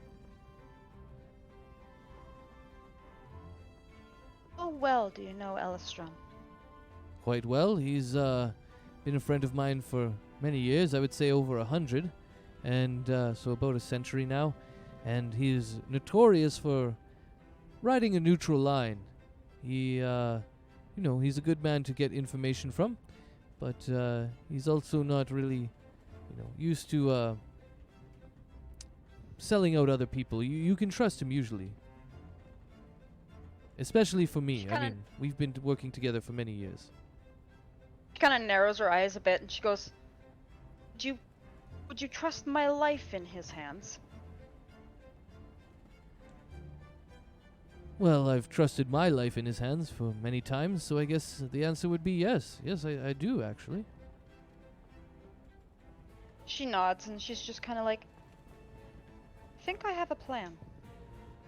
But it would have to be a backup, because it would involve them already arriving into town. Well, I'm interested in any plan that you've come up with. Well, maybe we should head back down to the lobby and see if we can group up with the rest of everyone. They should be done their appointments if they've only been engaged for about an hour or so. Maybe they're going all night, I'm not sure, but we can go rest it down there for a while if you'd like. That's good. I'm sure that eventually Five and Gwen will be coming back, so. She nods, and then she goes to put her, she goes to put her, armor and whatnot back on from around her waist. All right. So you guys go down to the lobby and wait for a little while, and maybe 5 or 10 minutes later, Five and Gwen, you arrive, and you guys are all in the lobby of Elistrin's escorts. Oh no, we're outside. Gwen specifically said we're not allowed to come in. Oh yeah. Okay, so Gwen has to message them. That's right. All right. So I'll like, pardon me. Gwen, you can go ahead and message whoever you'd like. In an effort to conserve as much magic as possible, Gwen's gonna turn to Five and say, "Wait here for just 1 second. I'm just gonna peek in and see if any of them are just in the lobby, and if not, then I'll come back out and send a message." Okay. Supposedly, I don't know what's across the street from this, escort house, but I don't know, Five is leaned against a tree or sitting on a wall or, I don't know, something. And I'm just gonna like open the door, look inside, and see if anyone from the group is standing around. Yeah, you see Skyrim and Ilyana just kind of standing around, sitting on different chairs, waiting. Oh, Ilyana, Skyrim. Hello, We're, Gwen. Yeah, we're outside whenever you're ready. All right, that's good to know. How was your adventures? Oh, they were good. We found some shops, bought some things. We have food for everyone when you're all available.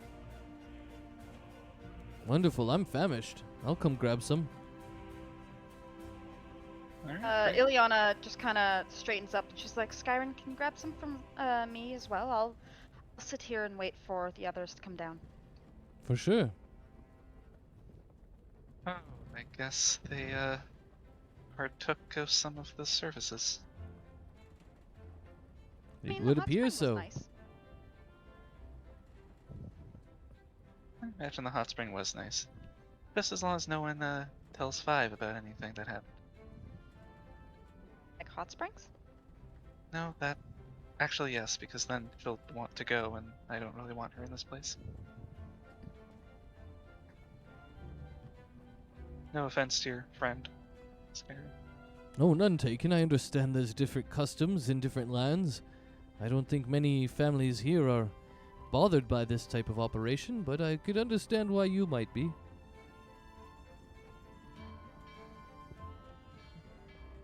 So yeah, we'll be waiting just outside, and I'll close the door and walk back over to Five.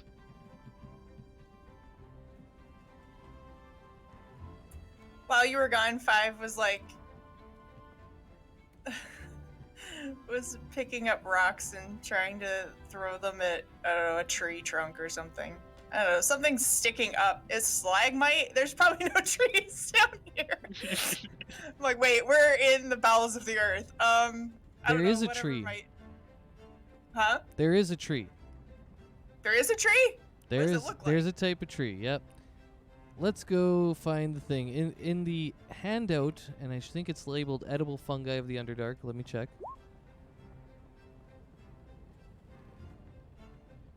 It's under handouts, maybe. Oh, I don't think I have it. Where is it? Why can't? What the heck? Do you guys know what I'm talking about? The mushroom one with the Underdark mushrooms? I don't see that handout. Yeah, I looked for it when you mentioned it earlier and I didn't see it. Oh, I hit it on you guys. Let me show to everyone. That's the button I need to click. No mushrooms for us. Under tools and stuff. There we go. I did mention it earlier, and I thought because I set it up today that Cool. it was something you could all see, but now you can.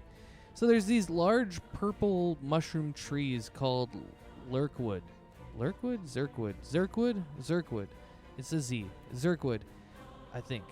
Or it's just lurkwood. I can't remember. But essentially these large purple trees that kind of have like glowing bioluminescent gills are around Menzoberranzan everywhere, giving off this kind of like pinkish yellow light. And there's fire Okay, lichen, one.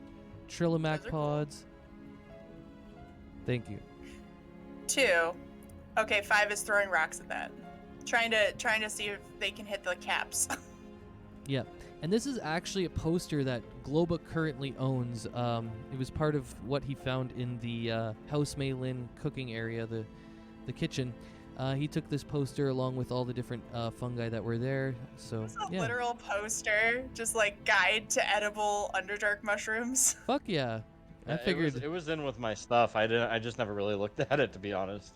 Yeah, well, Figured if it came up, That it came is up. funny. I made it now, so now you have it. Now you can look at it. There's all these different ones on that actual poster, but yeah, you're up against. I think it's a lurkwood or a zerkwood. Maybe somebody could look on Google. I can't read cursive very well, apparently. I mean, lurkwood would make more sense. It's got to be but who knows? lurkwood, right? Yeah, I'm gonna just. I think lurkwood just sounds Yeah. better. Yeah, it's lurkwood. That's what I went with originally. So, anyways, yeah, that's what you're throwing rocks at. I am.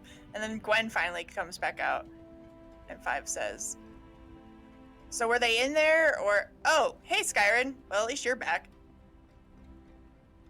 Yes, it was a very informative meeting. We're going to have a discussion after your friends are all finished with their rest and relaxation.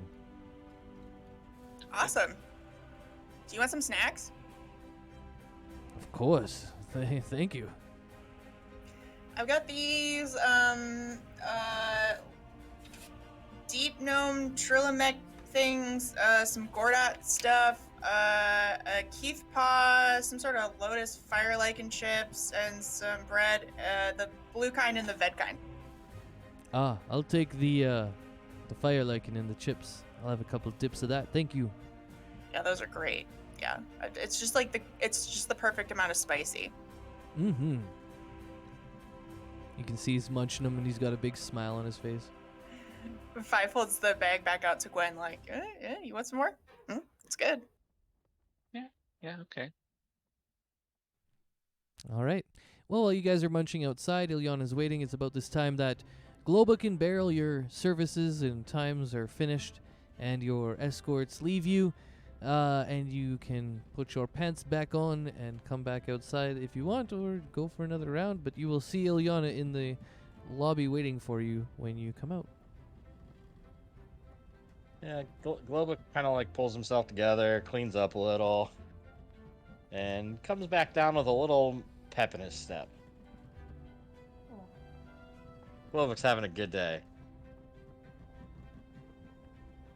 All right, and Beryl is going BRB for a little bit, so I'll just say that Beryl follows in similar suit unless he wants to retcon it when he comes back.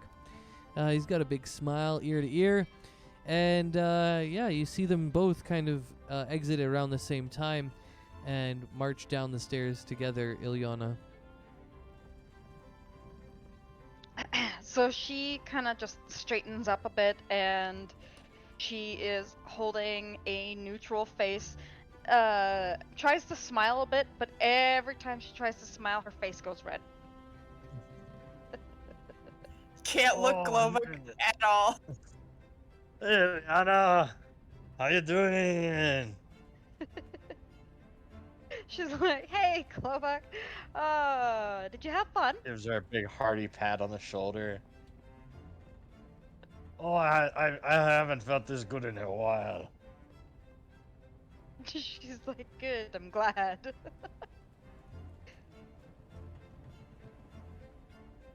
Oh, so maybe we should head out. Where's this? Did Gwen and Violet come back? I don't see them. Oh yeah, they're outside. There's food actually. Oh, I'm so hungry. Yeah, they have food outside. Oh, on, Beryl. good. Let's go outside.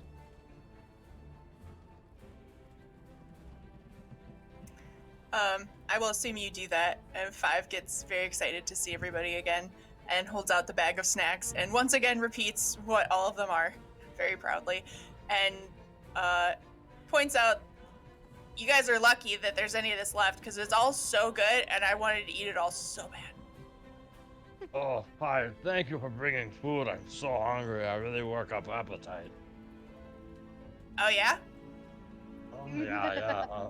I'm gonna definitely try some of the fire lichen. Yeah, that one's a popular one. I liken it a lot. 5 snort laughs and it's really funny. Okay, yes, that was. Skyrim that was lets out pretty a good. belly laugh. Good job, Glowbook. Make sure you try one of those, the Gordots, the mushroom and cheese puff things. Those things are so good. Oh, look, really good. 5, this is just the most amazing day. I got to talk to goblins. I got a nice massage. I got some food. Good day. Oh, that's cool. There's massages in there? Oh, that sounds nice. Yeah, you have to go to the bazaar sometime. The food there was, I mean, not only would be great for you to just eat, but like, I feel like you'd find it really interesting. Like, they had ingredients from like all over the place, like all kinds of stuff. You would love it. Also, Sounds with really good. how 5 was acting, I don't think any of us are gonna get caught doing anything in there. They don't seem to care. Oh yeah, I was super sneaky. I mean, she's a pretty stealthy for Dragonborn. Yeah, she did a good job pretending to be Crowbar again. Yeah, I got to be Crowbar again. Oh, I like that Ilyana's guy. Ilyana's just smiling at Gwen because, definitely remembers the last time Crowbar showed her face. Yeah, it was about what you would expect from Crowbar. So, Yeah, Crowbar's a cool dude. That's Ilyana, I kind of lost track of you in there. Did you get massage too?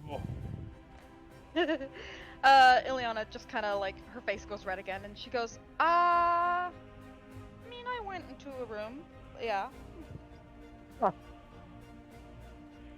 Oh yeah. Oh. Okay. I'm definitely coming back here before we go home. Rapidly changing the subject. Ilyana, you have some idea how this more arcane magic stuff works, right? I Ye- think I do. Yeah, so 5 bought something, and it seems kind of dangerous, and I was hoping that you could maybe take a look and figure out what it does, potentially. 5 is like really excited and shoves all the food over to Barrel so that they can pull out their cool new find, and they're like, oh yeah, I almost forgot. I bought a really cool mystery flask, and even the person selling it didn't know what was in it, but it's magical. It has some sort of conjuration magic on it, and, the person selling it and I are both worried that, opening it would unleash whatever spell is on. What does conjuration mean? Making things out of nothing. Like how where Luna came from, probably. Okay. Ilyana just kind of stares at it. She doesn't have Arcana or anything like that. I'll let you roll an Arcana on it. You can just click the Arcana letters or button or whatever. It'll come up with your. We'll see. And sent. You've heard of some flasks that have been like ever decanting bottles of water or something like that.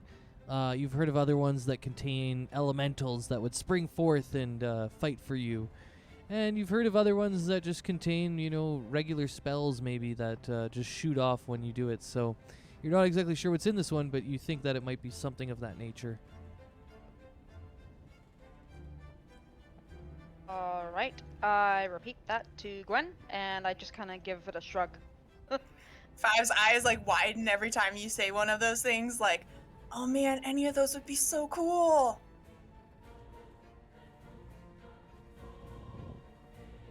I look at Gwen, I'm like, the only thing I can really suggest is unless we can find someone else who might know more about it, I do have my mage hand. I can open it from a distance. That's about all I can really offer. Can we like open it and like throw it at like an enemy, like a grenade? Yeah, that's what I was Well- thinking. Yeah. Problem is, if if it's hurts us. But if it's just Long like time. endless juice or something, then that wouldn't be like super interesting.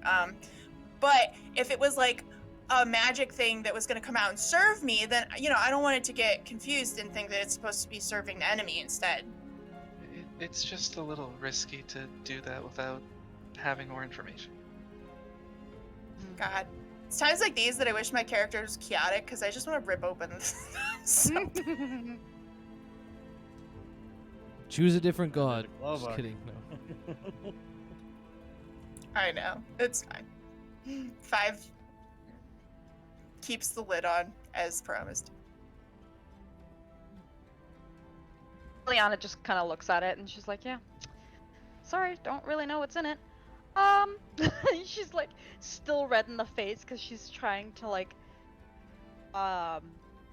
push the mental image that she saw out of her head. Are you okay, Ilyana? You've looked a little bit weird since you came out. Like, are you Yeah. warm? It's not really You warm down here, but You seem a bit flushed. Oh, you had a good time in there too, huh? Barrel? Mhm. Barrel, okay, I've Barrel. such a good time. Barrel, I know how you are, and I'm going to be very careful of how I say this next part. Do not ever say anything about what you did in that place in front of 5. Okay? I mean, I don't really kiss and tell, but all right. Not always. Sometimes. oh, you kissed somebody in there, Barrel? Barrel? A few times. Barrel? Oh, right. Barrel? 5 is Mom's like telling me not to giggling. tell you for some reason. I've got my hand like, face palming right now. That's what Ilyana's doing right now. She's Mom. Yeah. 5 is like behind Gwen, trying to give Barrel like a thing to be like, his sending spell, the cup and string thing. Like, tell me later. I'm really curious.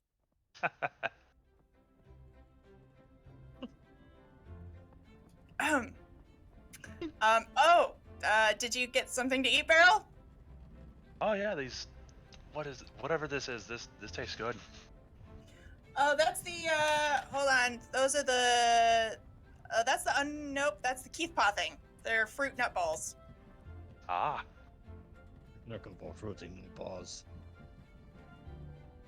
They're pretty good. They taste good. What? Why are you laughing, Ilyana? Yeah, Ilyana? Why are you laughing? 5 starts laughing too, just because other people are laughing, and they're not sure what's funny, but they're glad everyone's together having a good time. Yeah. oh, I get it, Globak. Because of the. Oh, right. Yeah. 5 pulls one of the nuts out of the fruit nut balls and feeds it to Jojo. It's back out on their head. Jojo got the nut. Okay, I think that's enough. Skyrin, we needed to meet with another one of your associates, right? Yes, sorry, I was laughing so hard at this. You all are so ridiculous and hilarious, but yeah, no, we have to go to House Obladra, and we'll be staying there for the evening as I speak to Kimuriel to see if he knows anything more about what's going on with Ilyana's house.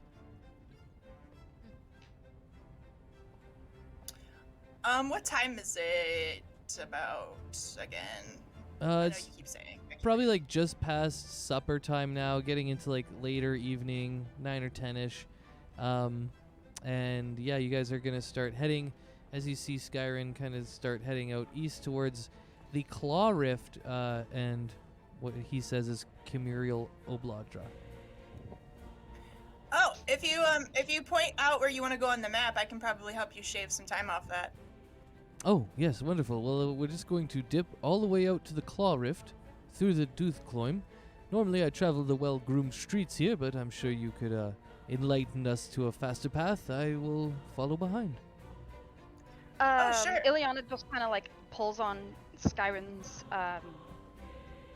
Not really sure what he's wearing at the moment, but she just kind of pulls on it for a second and she's like, before we go, perhaps we should talk here first, just in case we have to come back.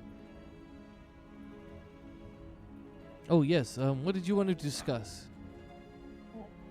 Why would we have to come back? And definitely She coming just back. kind of like she just quickly glances over at Gwen. She's like, I have a plan for what was discussed. Wanted to wait until everybody was here. Yes, let me know your plan. It sounds quite interesting. From what you've gathered. How about you tell everybody what's going on first, and then I'll say what my plan was. Alright, so Nanasi is coming down to the Underdark to join House Favor and Spence with the houses here in Menzoberranzan, the Drow noble houses.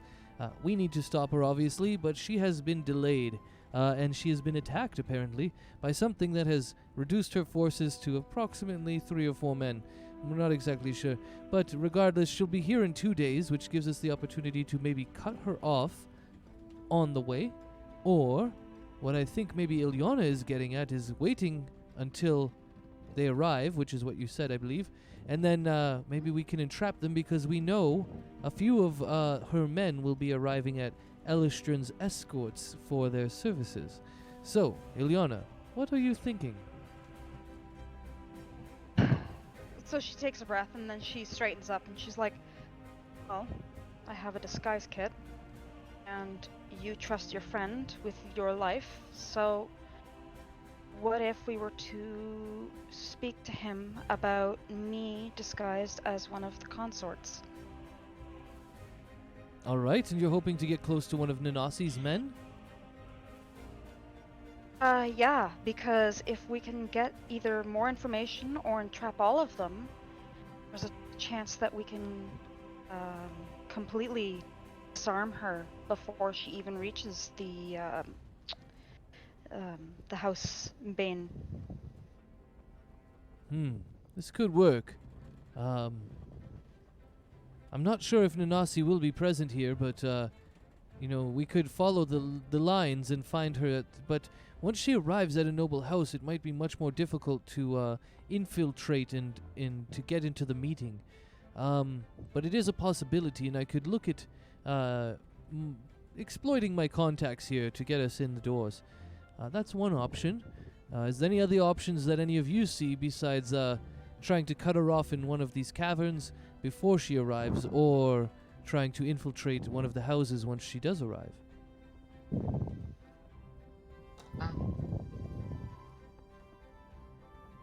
So, Ilyana, She's like holding a neutral face at the moment.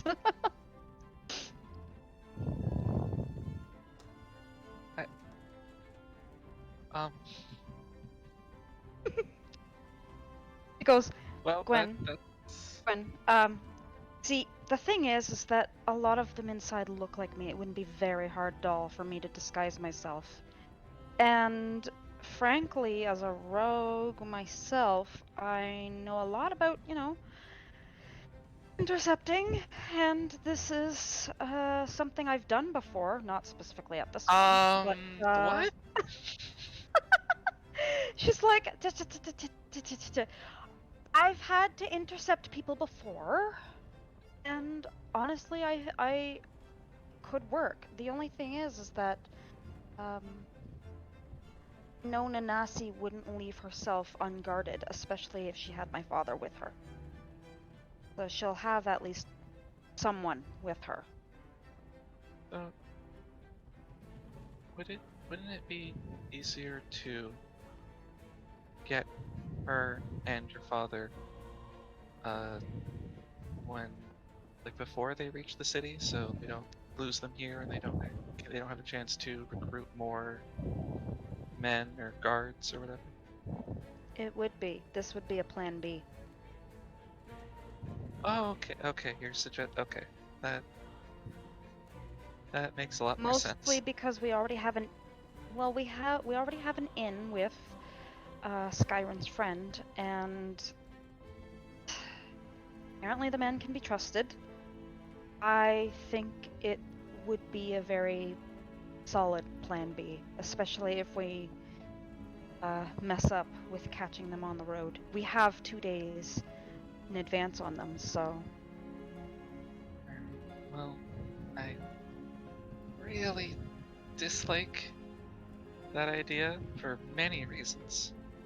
Most of which is it puts you in a lot of danger without any way for any of us to come help she you. kind of raises a hand. She's like, "Gwen, I'm gonna be real serious with you here. Us being here, we're all in serious danger. So, whether I'm inside of that, escort place, or I'm on the road, or I'm sleeping safely somewhere in someone's house, we're all in danger." And at this point, it doesn't really matter what we do. And she just kind of like squints her face a little bit, like, I don't want to be here. I kind of want to be here. I've really enjoyed it so far, honestly, but I This might place is move horrible. here when I retire. Oh, could I come stay at your retirement house? Like, visit? I think I'm gonna have to get a job at this place. Oh my god. They could totally hire you. Like, you'd make a great server, or, like, I don't know, entertainer or please. something. Please, let's stop. Bet you give great massages. You're really strong. No, 5. This is very true, 5. Okay, okay, okay. Well, was deep in thought for a while. Clearly, I have a lot of work to do with all of you, but you need some serious saving. Anyway, well, the I had a question. Do we know where Nanasi and their group are coming from? Not yet. It has only been discussed that they are 2 days away. Okay. hopefully your other friend will have some idea of where they are. But regardless, the answer is very clear. We just need to make sure Plan A works. Oh, Gwen and I were wondering earlier if we should do like another, send another message to your dad just to like check in, make sure he's still alive, maybe see if he's with Nanasi or if like they've got him hiding like in a safe house somewhere. Ilyana just kind of squinches her nose and she's like, I guess. Alright, well, would you like to craft the message then, while we make our way over?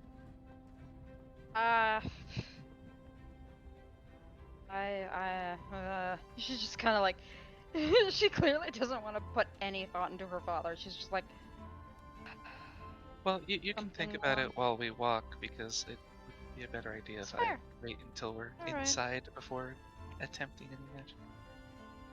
fair. Thinking Okay. the same thing. All right, should I lead on then? Yes. I Or thought sketchier. five was leading. I mean, Whoever with you the want, 5 yeah. of hell. I mean, Alright, yes, 5. Come with you. Yes, no, I mean, you'll lead us. Anyways, that's not what... All right, let's go. And Skyrim kind of awkwardly starts heading out the direction you guys are going. So, you guys walk through the Doothcloim, which is the nice merchant area. All these nice merchant houses that have been bought through the different wares that they have. And eventually you guys come to the Claw Rift. When you arrive, Skyrim's like, alright, from here on out, we have to walk through the caverns a bit. Kumurio's place is a place of business. It's known as Brigand Death. And they're a mercenary group, so they exist in the sort of different shadows and caves throughout this network here. Anyways, I'll be able to find them because I know a little bit. But just stay close. It's a little dark through these caves. And if you see any kobolds, just let them be. Don't disturb them. They live in these different winding caves around here, and we've brokered a tenured peace with them for now. So just leave them be, and if we run into any kobolds, well, just be friendly. All right, onward towards Bregenderth, Kimmerl, Obladra, and maybe some more information, and definitely a place to sleep for the night. I see you're rolling history. What's that one for? I wanted to see if I knew what a kobold was. You do. I do so good. Yeah, because they're like, kind of draconic too, you know, they kind of fit your history. that is true. I remember reading about that. So 5 is kind of excited, like, oh man, I want to see a kobold. I've only like seen pictures of them in books that are, you know, but I think they're pretty kind of, you know, related to dragons, you know, kind of like I am. So I feel like we're cousins or something. Yes, you all share a similar lineage, and definitely the features of being draconic. Many of the kobolds here do speak draconic as well, so you share a language. Oh yeah, I speak draconic. That would be really cool. All right, well, if anyone, you know, sees one of them, let me do the talking, because I can do this one. Maybe I'll be able to pick out a word here and there. Yeah, that would be great. As we're walking, Ilyana's, I'm gonna roll insight on Skyrim, because she will have noticed that Skyrim was pretty quiet during her suggestion, and she's now trying to gauge on what the heck he might be, what the vibes are. Sure, go ahead, roll insight.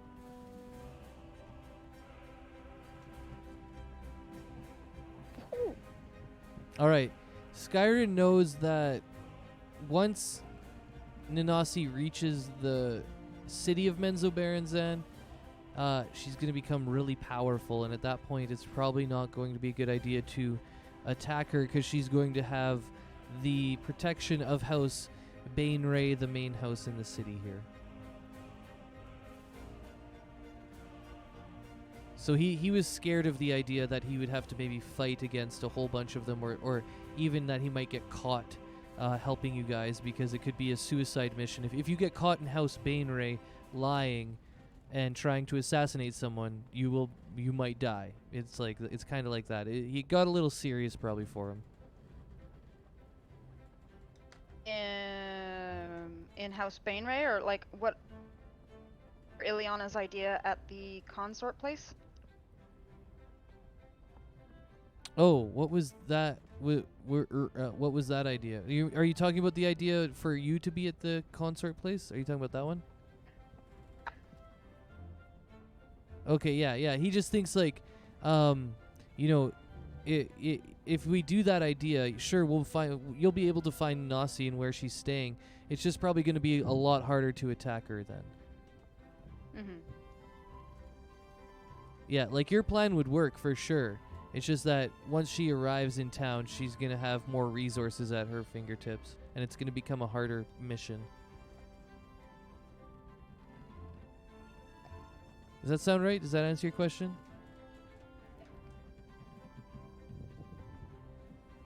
Okay. All right. So you guys continue through the Claw Rift. You see little hovels and caves filled with kobold families sometimes. They seem to be chopping up different mushrooms and little creatures that exist around Lake Donegarten. And eventually, after an hour or two, you come and there's many, many winding caves. Like, there's lots of intersections that have maybe 4 or 5 different caves coming out of them. But Skyrim knows this path like the back of his hand.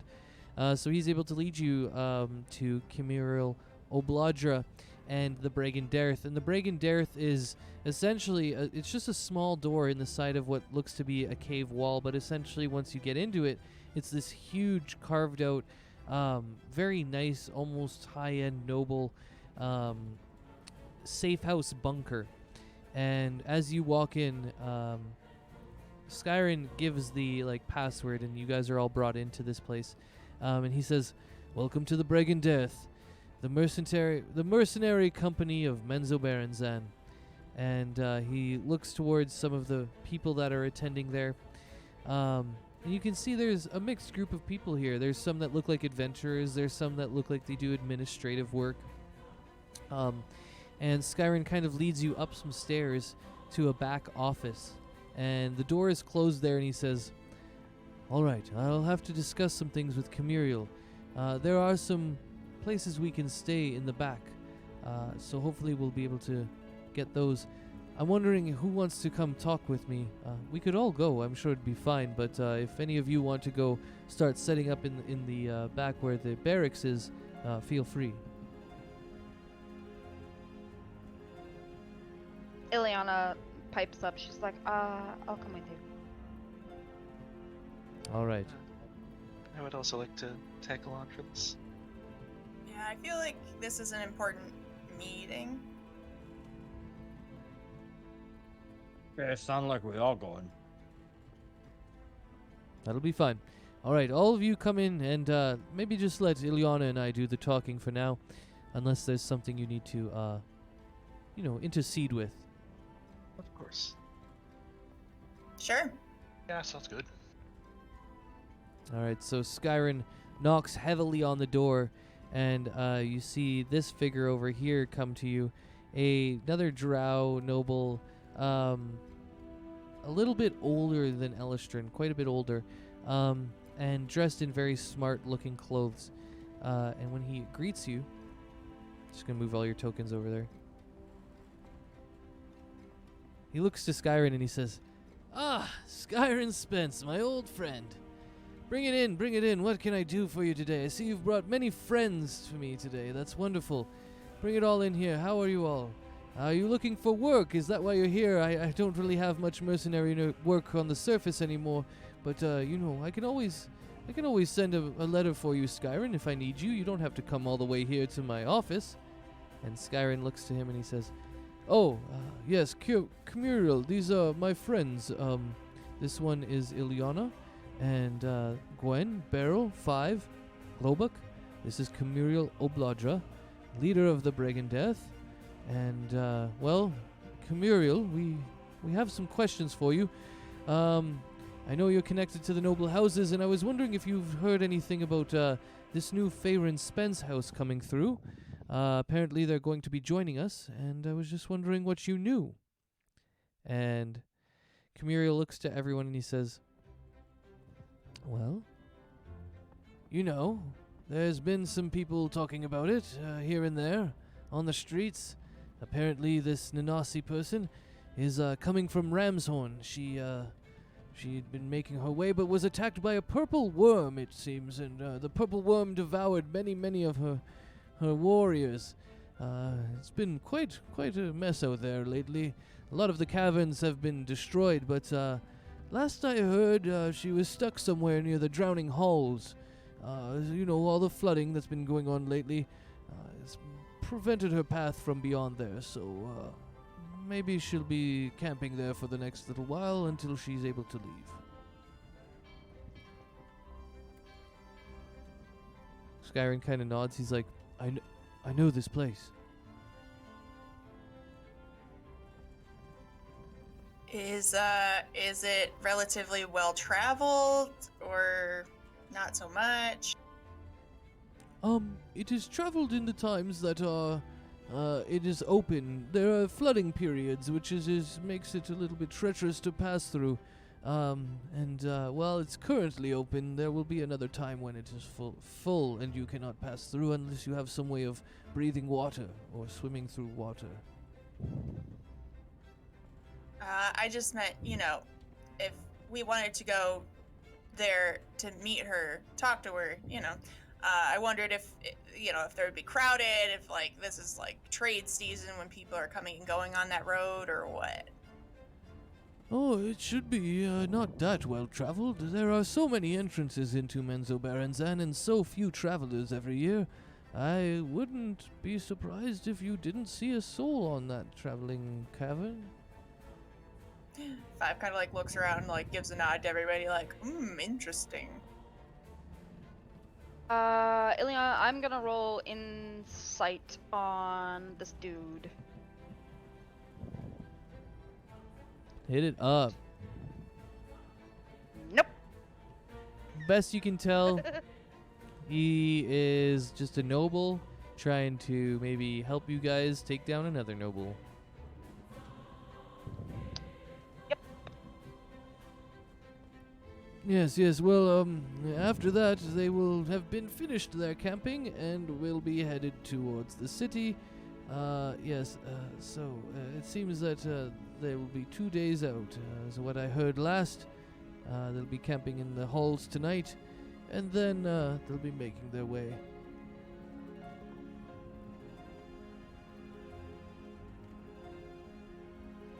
Ilyana just kind of like gently nudges Skyrim, like, keep them talking.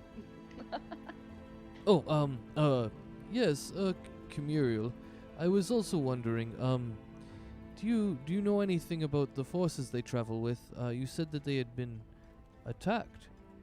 And Camuriel looks to everyone and he says, "Oh, no, that's mostly all I've heard.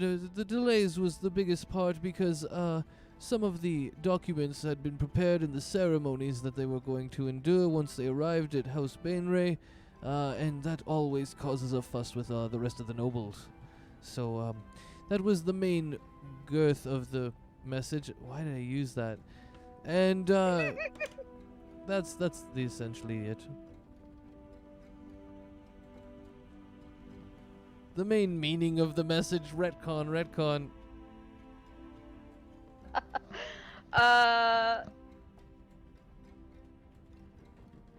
So Ilyana is essentially going to be staring this guy down.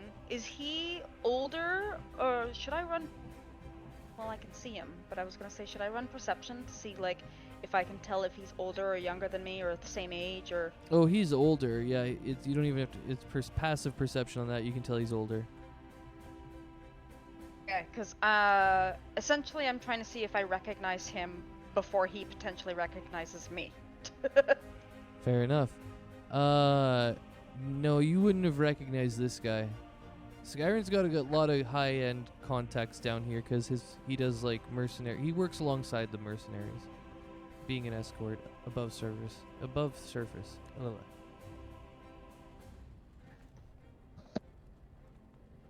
So then all he's going to see is that Ilyana just keeps looking at him. Do you have a question there, Miss Young Drow, or is this all I can help you with, Skyrim?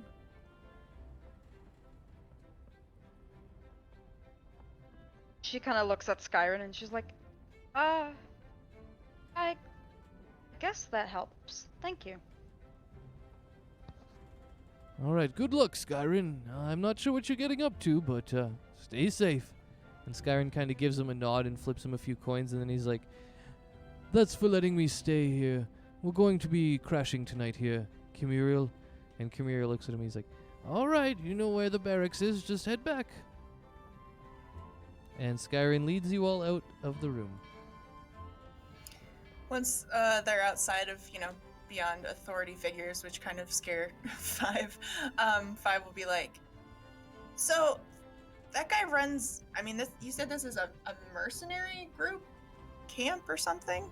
And Five's like looking around with interest because obviously, like, when we were doing mercenary work in Die Shield, it was like hush hush because it was like semi-illegal. So it's just kind of interesting for Five to see an entire camp full of people who just do jobs for money. Yes, the Brigand Death are openly out in society here. They are a very powerful kind of faction. They hold the sort of mutual destruction of the houses. You understand, if they were to leak any of the dirty business that they get into, well, of course, then they too themselves would be in hot doo-doo. So they sort of essentially exist in the place between mutual destruction. So but that guy, Camuriel? Is he a noble? Camuriel was a noble. Unfortunately, his house was attacked and destroyed, the Obladras. They are still the second most powerful house in Menzoberranzan. But his nobility is sort of how can I say this? He still is a noble, and it's just his power, and they've sort of waned a bit over the years. Is he like on our side? Does he believe the same things that Ilyana's family does? Is that why they were attacked, or was it just like a power play? Well, I guess I can tell you a little secret. Camuriel hates Lolth, actually. He's technically a sort of secreted reverer of Sehanine, and at times he has fought against the mandates of single worship to Lolth here. I feel a lot better. I mean, I assumed that you probably wouldn't be bringing us here if this guy was like, "Yay, Lolth, she's my favorite." But, it's good to just make sure. Yes, Camuriel is an odd little piece of Drow history.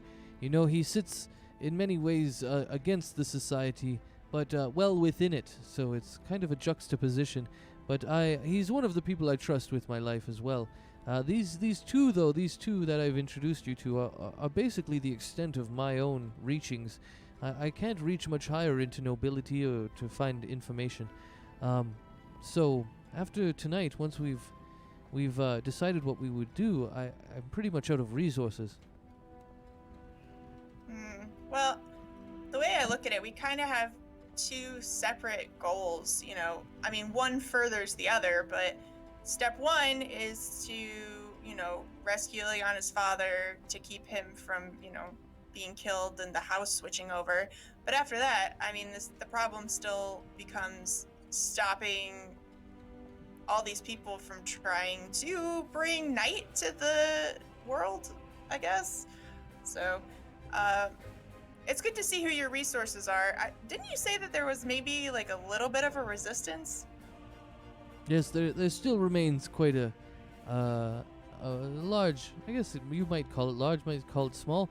This is a minority here that believes that there should be multiple types of worship, not just the worship of Lolth. Okay, well, maybe we can work on that angle too. Yes, I think we could. But Ilyana first, we'll have to take nods. care of Nanasi. Ilyana nods, and then she's just kind of like absent-mindedly grabs onto her what the heck is it called? It's that quiver? Is it? Yeah, the efficient quiver. She just kind of like holds onto it, and she's just kind of like absent-mindedly dragging her finger across it, like the mention of Sehanine was like, wait.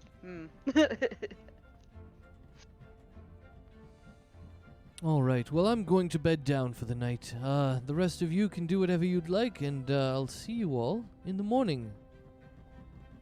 Do we have our own, thing, or are we just, sleeping in some beds in this, barrack full of other mercenaries and stuff? I would say that there's, rooms, but they're, really small, similar to the monastery, actually. It's those kind of rooms. Okay, so we do have, a room that's just us in. Yeah, little jail cells with no bars, essentially. Cozy. Yeah, we'll call them cozy, yeah. So, Ilyana? Her ears perk up, and she just kind of looks over. Yeah? Really know if we have a good way of stopping a lot of this from happening while still saving your sister. She just kind of chuckles a bit, and she's like, "Oh, Gwen. Frankly, if my whole house died, it wouldn't be a problem. Does that clear things up? The only reason why I am down here is because of what the house is trying to do." Yeah, I did kind of get the impression that you were not particularly concerned with saving Nanasi in the event of stopping her. No. especially after what she's done with my grandmother. Yeah, no. She's just kind of like, however, problem becomes is that if for some reason there is, like Five mentioned before, some kind of power vacuum, that's the part I'm a little worried about. But my hope is honestly to just destroy whatever we can and leave. So she just Oh, kind of like lets it trails off. I suppose the What looked like destroy. the ultimate goal is to get rid of that whole weird cult that wants to bring darkness to the entire world. I feel like that's a lot of them. So, while I don't think we can change the entirety of Drow culture, I think just making sure that enough of the noble houses that are in charge, that are not in favor of that, stay in charge, and maybe just killing some of the more outspoken, violent, overthrowing people is probably our best bet. Ilyana Well- just kind of nods like, Either way, that all starts with stopping the Nasi and saving Ilyana's dad. Yeah, so we should probably send him that message. I mean, it does not have to be full of paternal love or anything. Just, are you still alive? Are you with Nanasi right now or not?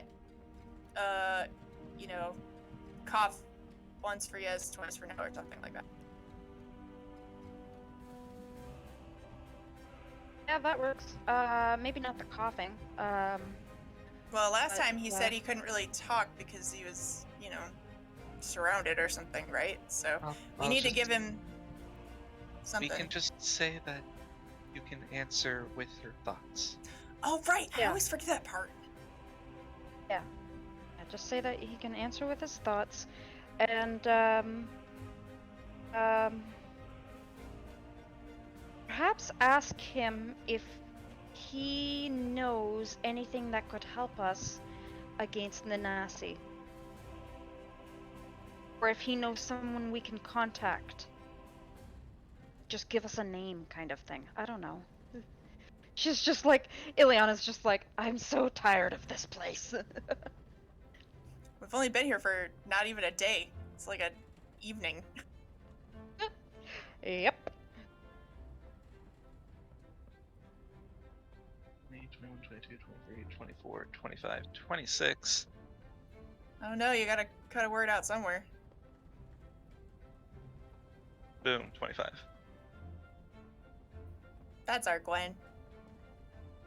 Are you alive? Are you with N? You know how to stop her or someone we could contact? You can answer with your thoughts.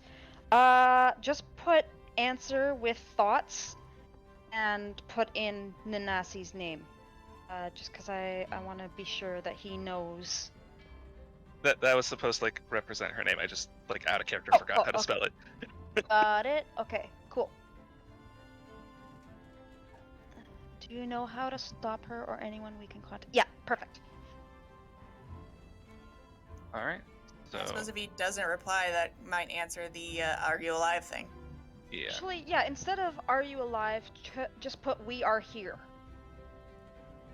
That way he knows that we're in town.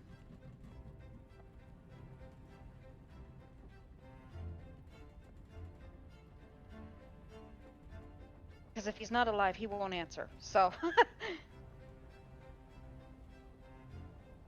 Yeah, that tracks.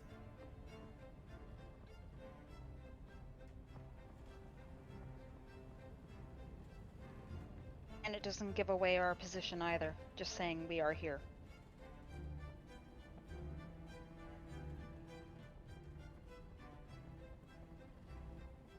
Perfect. All right. So secure in our little room. I'll hold on to my holy symbol and cast Sending, picturing Ilyana's dad. All right.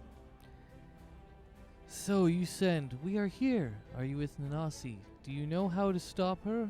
Or someone we could contact? Answer with your thoughts. Alright. I'm like, should I do it right now? I think we're gonna have to call it here. No! Yep, yeah, I think we're going to. I want to craft something special for this.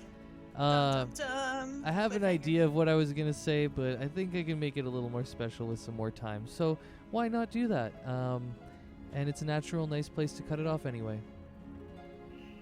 Yeah, I'll bed it down for the night. I'll just kind of sitting around watching Gwen, waiting for a response. Yep, we're all huddled around. Is he still alive? What will he say? Does Nanasi have a weakness? Tune in next time. If I ever find out about sex. Not if Gwen has anything to say about it. I'm getting that impression. Will Beryl ever learn how to read? Oh hell no! Aw. Come on, like I have no hope for him when little rocks are smarter than him. Like it's not gonna happen. We can't Don't even give up say on him, dumb Gwen. as a rock. Fair. Don't give up on him, Gwen. You could be that lady from who taught what's her face how to do sign language. You can teach him how to read. He's basically just a cucumber. Like I don't. Did you He's say more of a cute cute. cumber? Aw. He's a cucumber. He's so tiny. You just want to pinch his little cheeks, which are now very visible, and because he doesn't have a beard. They are currently very blue. They're blue? Oh right, he's a drow. Yeah. I was like, God, what happened to him? Those Okay, two wait. prostitutes beat the shit I'm gonna out of type this out right now. Jesus.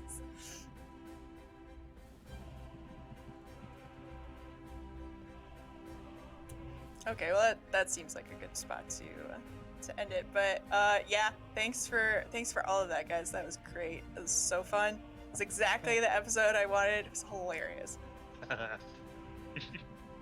All right, yeah, let's just call it. I was gonna type something in, but we're not gonna do that. All right, yep, let's close it down. Thanks again, everybody, for being here, and yeah, thanks again to Lotus for hanging out, and I will see you all later. Yeah. Thank you for the session. Thank you. Woo. Woo. Oh no, my zero. Yep. Thanks.